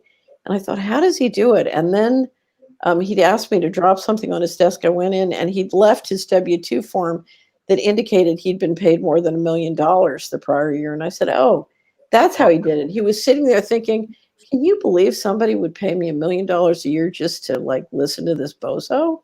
Wow. No problem. I'm happy to do it for $1 million a year. No problem. I'm laughing all the way to the bank. So, if you get paid enough, it gives perspective. It's when you're a member of the establishment at that level, it can be wonderful. You just can't imagine the personnel benefits, and they're laughing all the way to the bank. Yeah. So, and what it reflects is a deep disgust at the general population. Yes. They have reached a point where they have no empathy. And that's part of the problem with the secrecy. So remember, if you're a governor and, so I'm making this up. I'm just giving you a theoretical. But if you believe Mr. Global is going to turn on the pathogens and the EMF and kill 100,000 people if you don't do this, then you think this is the better alternative to basically, tell people they have to wear masks at their Thanksgiving and they can only have 3 people. They have to take off their mask, eat a piece of turkey, put it back on before they get their next piece. You come up with these ridiculous things because you think it's better than having 100,000 people killed by Mr. Global, right? Right. You always mentioned those interesting stories about those little towns across America where soccer moms got together to drive out the drugs that were in the community, and the black budget sent in basically James Bond types to set the situation right. That power is always out there, willing to move into these unusual situations. And when it shows up, it's so out of place because you're like, hey, this is soccer mom suburbia. What are you doing with black helicopters here? Right. It's a great, if you read The Boys on the Track story, that's a perfect example. Oh, yeah. Because the boys killed one of their mothers, Linda Ives, decided to do something about it. And the next thing you know, she's got basically James Bond and the black helicopters coming down on her head. And she's a mom homemaker, in rural Arkansas, and she's just trying to find out who killed her kid. Right. But James Bond and the entire national security state cannot afford for her to do that. Exactly. Right. And she can't fathom that the system is that centralized in a way that would make her that important. And yet it did. It was. Over and over again, people have to realize how important they are in situations. And this is, it is an interesting thing because they're rational and they're like, this wouldn't happen in a rational world, but the world's not rational. It's not rational. But I will tell you something else. Yes. The great line in scripture, the prayers of a righteous man availeth much. So you are powerful. You are powerful. You have no idea how powerful you are. Well, I remember the Jim Garrison quote, which is one man armed with the truth constitutes a majority. Yes, it does. He was amazing. He was amazing. What that man accomplished was absolutely amazing. It's incredible. Do you know what he did on his deathbed? He's an amazing, amazing man. That's why when anybody says, why is nobody doing anything, I want to punch him. But one of the people I point to is Jim Garrison. On his deathbed, I think he'd become a judge, but as a judge, he had a pension. And his wife had divorced him when, he kept going after the Kennedy thing. So he got his wife to come in and marry him again, right, on his deathbed, so that when he died, she would have a pension. Right. Yes. You know what they call that? They call that a Southern gentleman. Yes. Spoken like a true Tennessean. Yeah. Yeah. He was an amazing, amazing man. So. Yeah, remarkable story. His story is still unfolding. This is the amazing thing about quite a life, but standing up to that machine and touching into this thing, which we still don't know exactly what it is, but we know it's associated with these, the entire deep state and even the technological aspects that were hidden. He touched into all of it. One of my big questions, I don't know if you remember this. So you remember the wonderful Oliver Stone movie? Oh, sure. Okay. So the Fletcher Prouty character is played by, I forget what his name is, the tall guy. Donald Sutherland. Okay, so that's Fletcher Prouty. And they imply, and Fletcher Prouty says they send him out of town to New Zealand to get out of the way. Yes. Is that true, or did they send him to Antarctica? No, they sent him to Antarctica. Exactly. Right. Yeah. They did not send him to New Zealand. On the way back. What was he doing in Antarctica? He was, the official story was he was escorting some diplomats there. It was really a strange story. And on the way back, somehow he ended up coming in through New Zealand and getting this newspaper, which had the Kennedy assassination story with Oswald and all that before they had grabbed him. Right. But let's talk about the governance system. We know by reading David Talbot's story when they killed Kennedy, they had Dulles. You had the Rockefeller Foundation at Williamsburg with the farm, right? Right. And they have Dulles going to Boston, equity, New York, stocks and bonds. Okay, so they have Dulles coordinating with the money centers, but they got Prouty in Antarctica. Right. Now, was that out of the way, or was that part of coordination with the governance system? Interesting. Yes. Well, his job would have been to set up security for the president for the Dallas trip. And so putting him in Antarctica is quite an interesting thing to do. Well, first of all, it's protecting him, right? Yes. Right. But it could also be having him do something more important. Well, one of the things that he noticed when he came back, when people were taking pictures of all the tramps and all that stuff, was that Ed Lansdale was in Dealey Plaza. And so they probably didn't want him to see his old boss. He'd be like, what is my old boss doing here? And, you know, Lansdale had shown up in a number of coups d'etats in Asia, of course, and this is the kind of guy that he was. And the frightening thing about that assassination was how many people were in on the deal. It was extraordinary. Yes. Yeah. Yeah, and it changed everything. It really did. Right. And it's funny, for many decades after that, you know, there were the insiders and the outsiders. And if you were in on the deal in the assassination, you were an insider. And if you weren't, you were an outsider. It was amazing to watch in the establishment how that worked. Yes, absolutely. And it's fascinating to watch when you really get into how Kennedy got into office, that he came in very independently. And I would say that that's something he had in common with Trump in a sense, which is they had their own independent sources of income, you know, wealth and connections, that they weren't a puppet the way Nixon. What Kennedy had was amazing intelligence. Yes. Because he had worked for Forrestal, and his father, if you look at his father's networks into Hollywood and into the business establishment and into organized crime, his father's networks were amazing. Yes.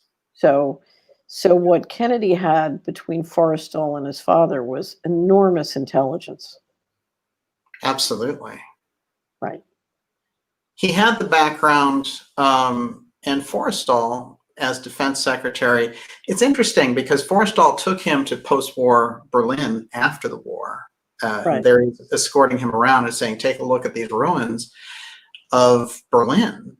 And so that close relationship, because Forrestal is also a Catholic, as well as being a close friend, they have that nexus there. So Kennedy does. I mean, he's not some kind of green. Right. And Eisenhower briefed him completely. So he had a full briefing by Eisenhower. So between his dad and Forrestal and Eisenhower, you know, Kennedy had remarkable intelligence. It's interesting to me that with Kennedy, they decided we actually have to remove him completely, that they felt he would survive a scandal or anything else that they could use to remove him, that they had got to the point where they said the only thing that's going to work is assassination. They thought he was going to give away the empire. They thought he was weak. Yeah. They thought he was sentimental. They really thought he was going to blow the American opportunity. Right. But they also saw him moving so far away from what they wanted to do, and that they had kind of built up all these things. You know, at a certain point, they were naming different parts of Cuba. They were changing the names, and like they had all of these plans for buildings that they were going to have in Cuba. And we know that they transferred much of that plan to Vietnam. But it's interesting to me because to lose all that, you know, they must have just felt completely incensed, because, of course, if you had a Nixon in there, you probably would have went into Cuba. I don't know, but they did take that loss very, very badly. Yes. They took it very, very badly. His easy access with the UFO file, his knowledge of the UFO file, it's a major unwritten piece of history. Different people have tried to write it. I've had people who, like the Watergate lawyer Doug Caddy, come on and talk about how E. Howard Hunt had said that Kennedy was killed over the UFO file. That's a pretty high-level CIA person, Hunt, to be saying. So I think the only way we can get to the bottom of the UFO file, it's going to take two things. Enough of us have to figure out how to live and function and still maintain the integrity of our minds. Yes. So we're going to have to come to grips with the mind control technology. And then when we do, we're going to have to find a way for a sufficient number of people in the Western world to let go of their fear of not being socially respectable if they talk about the UFO issue. So, absolutely, they've been able, for some reason, the indoctrination is that it is not socially acceptable to discuss that. You will lose your ticket to rise in the tapeworm if you talk about that. You will lose your credibility. So I can leave the establishment and go into independent media as long as I don't talk about that. I can still be credible. right. So there's this fear of being forever outside the matrix if you go there. And what we need is a stampede of people saying, something, we're going to go there. Because this is the kind of thing, it's too big, it's too complicated for any small group of people to figure it out. You need a massive, open conversation. With lots, right. And I think, when is the pain going to be great enough that we're prepared to talk about how weird it really is? Excellent point. Well, the other thing is that whole kind of world, the whole field around it, was starved so badly that it just became the plaything for weird marketing ops and cults and things like that. So all the serious research, dramatic research from like John Mack and people, Stanton Friedman, it all went out the window with these like Gaia TV type things. Right. And that's kind of the state of it today. I mean, TTSA is like that as well. I just saw The Phenomena. Have you seen that yet? Yes. Yeah. And it had a lot of very good footage of military witnesses that I thought was very useful. Yes, I like James Fox. Unfortunately, they pay a lot of homage to TTSA in there, and I think that's part of the problem. I think that TTSA and Harry Reid got their hands in it. This is so I never worry about any of that. I'm just looking for the footage. Yeah. Every time you can bring forward, and that's what I loved about the press conference that was done in, I guess it was 2001, summer of 2001. Anytime you can bring forward a credible military person who has direct first-person testimony, anytime, right?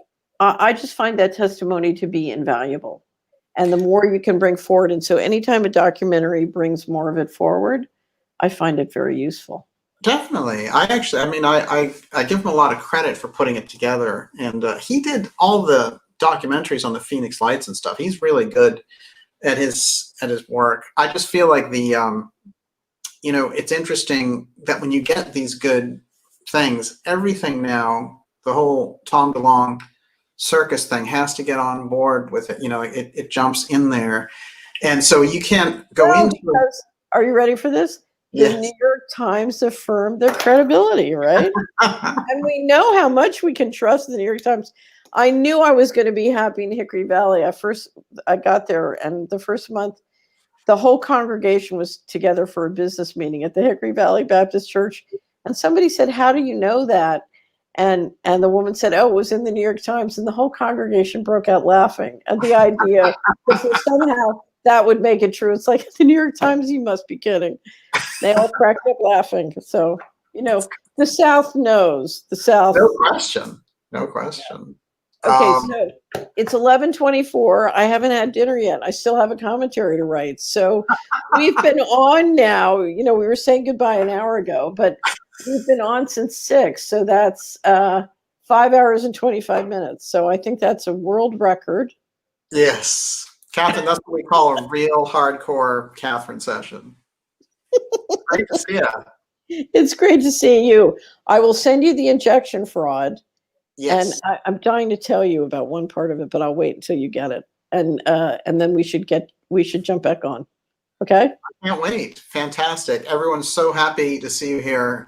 It's just great to have you for this time. And we'll talk soon. Okay. Bye. Have a great one.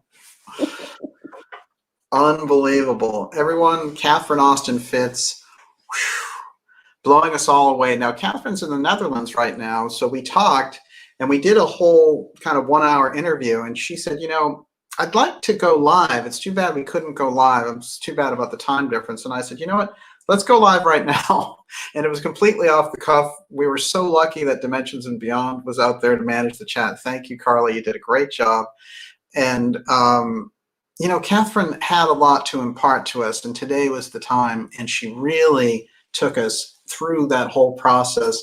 This wasn't going to be just some comfortable, election horse race discussion. This went very deep into the forces behind some of the Civil War things that we've been seeing, and some of the deep state action behind the election tactics, and why we see people like James Clapper and John Brennan from the CIA teams from the Obama days coming up and saying, we have to pull that 25th Amendment on Trump.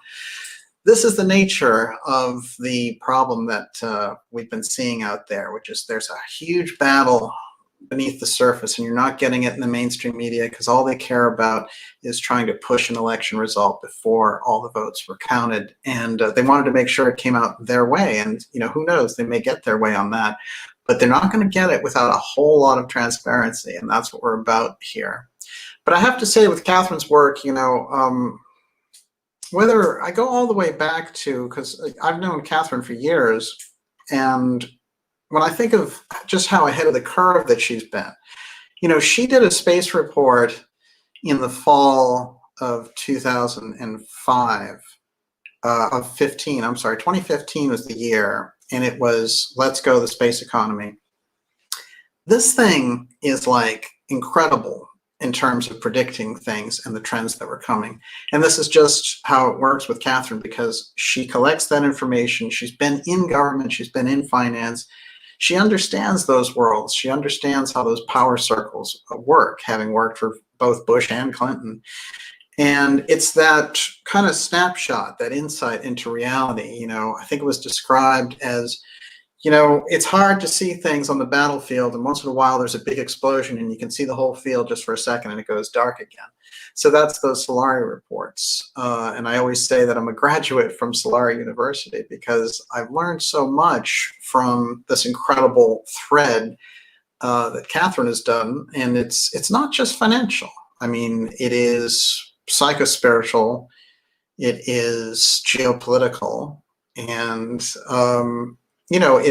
it takes into account so many different sides that it can look into anything from advanced technology, as she has done, and as I was pointing out, you go on some of those financial shows for the things that they expect her to talk about. They'll be like, what about treasuries? What do you see happening the next year? And she will talk about the UFO file, because she knows everything needs to be on the table, because without that kind of transparency, we're not going to know what's going on. And we've seen what the result of that is. We get these kind of very bizarre situations coming at us out of the blue. It's here's a mask, a pandemic, by the way, here's social revolution, here's a bunch of looters, here's an election fraud. I mean, it's quite a situation. So there's a lot of really loose cannons at the helm right now, and the best way for us to get a handle on it is to take into account some of those really deep people like Catherine Austin Fitts and her amazing work, which spans decades, and it might be a lark for some people to just throw out ideas like, hey, there's missing money and from the Pentagon, and it might be, just kind of a punchline. But with Catherine's work, you have decades of research behind it. You know, it's not up for debate. It's something to be known that we have all these trillions missing from the government. Then what? What happens when we get to that point where we understand these things have happened, and why did it happen, and where did the money go? These are all the kind of crucial pieces that I think we need now. So I want to thank so many of you for joining me for this very impromptu but very necessary session with Catherine Austin Fitts. And I will be putting out the other hour that we did as well. It's great to see everyone out there. I'll do a couple of shout outs. Cult fan, he is there. Luke, Jay Lee, T. Jordan. This daytime crowd, you get some interesting people, some interesting names. Frank Monday, thank you. It's very good to see you. Indiana Joe, wow, excellent. Susan Dorr, Jonathan Fries, Carolyn Goida, it's great to see you. It's nice to have you out there. Eminem. Someone says 8 p.m. tonight. That's good. No, this will be enough for today, but we will be back with the X series next week for sure at 8 p.m. in our usual Friday slot, and we'll have something very important for you. Bruce Ross Morgan, fantastic to see you, sir. Thank you for joining us. Harry Honkinen, excellent. Great to see so many people out there enjoying the program, and thank you for your support with Super Chat. We appreciate that from the ideas from, you know, we're able to do what we do because of your support, and all of our subscribers who really keep things going here at Dark Journalist. We definitely appreciate it. Lisa Frequency, great to see you out there. Lee Veltman, of course. Chrissy, there she is. Tracy Neal, Truth Floa. Wow, great crowd tonight, the ideas from. Carly at Dimensions, of course, did an excellent job tonight. What incredible timing that was. So last minute, as it were. And Griffin Eagle, Scarlet Fire, terrific. Excellent. Kate, I know you're out there. It's great to see you. Daniel Browning, Shamanus Aman Kara. It's great to see you. Too terrific. Wow, can you imagine that? 4 hours, basically, with Catherine Austin Fitts. Whew, I try to come down off of that. That is really fascinating. We will see you all next week. I may have a surprise for you between now and then because of all the crazy fluid election results that we've seen going on. Plus part 2 of Russell Targ, and the remote viewing episode will be coming out soon as well. It is great to have everyone here during the day, as I said, and what a treasure trove of information from Catherine to help us navigate through this kind of a very, very tricky situation coming up with these forces coming together. And, you know, it does feel like there are these great opportunities and, you know, right in the middle of it. But it also feels like there's a war right under the surface there. So we need to be on top of it. And one of the things that Catherine is famous for saying is that nobody's as smart as all of us. So we need all of that great input that you guys have and that you deliver for us in your emails and in your messages. And right there in the ideas room for everyone, I want to remind you to go to darkjournalist.com and sign up for the newsletter. That keeps us in touch. Whether or not they go for the big shutdown in social media, it won't make a difference to us if you are signed on and you're with us. And we will send you the newsletter about once a week. It's not even, you know, there's not a lot of marketing in there or anything like that. We just let you know what shows are coming up. And if you become a member, which is also very inexpensive, and I highly recommend it coming up because we're going to have some very special things for our members. And you'll get the episodes delivered directly into your inbox. And we have some very, very special benefits there as well. So thank you so much, everyone. Great to see you. And I hope you have a fantastic weekend. And we'll see you soon, but at least next Friday with the X series, we'll have that ready for you. Catherine Austin Fitts, all of her work is available at Solari.com. This is the really key work, and it informs so many of my different points of view in looking at things. And, you know, Catherine is that deep thinker that can really get us to a different plateau of looking at things where things open up. You know, it's almost takes that magic presence of somebody like Catherine really giving us this incredible insight. And she's just the one for us on this. Of course, we had Dr. Joseph Farrell commenting on the election on Tuesday, just phenomenal. We need to get Gigi Young back on to get her incredible insights going. These are the guests that we want to bring to you because they just have that amazing quality. And someone just mentioned that it's Friday the 13th. Christy Belly, yes, it is. So, you know, it's already interesting. So watch it out there because it's going to get more interesting, especially, I think it's a new moon, but I think that that is Sunday. So it's coming up for sure. We will see you all on Friday, and I'll do a couple truth. Jennifer M, Galactic, HODL Crypto. Fantastic. Just great to have everyone with us here tonight.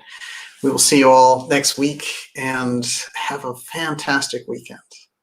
You know, it says end broadcast, but the truth is it never really ends, right? Talk to you soon.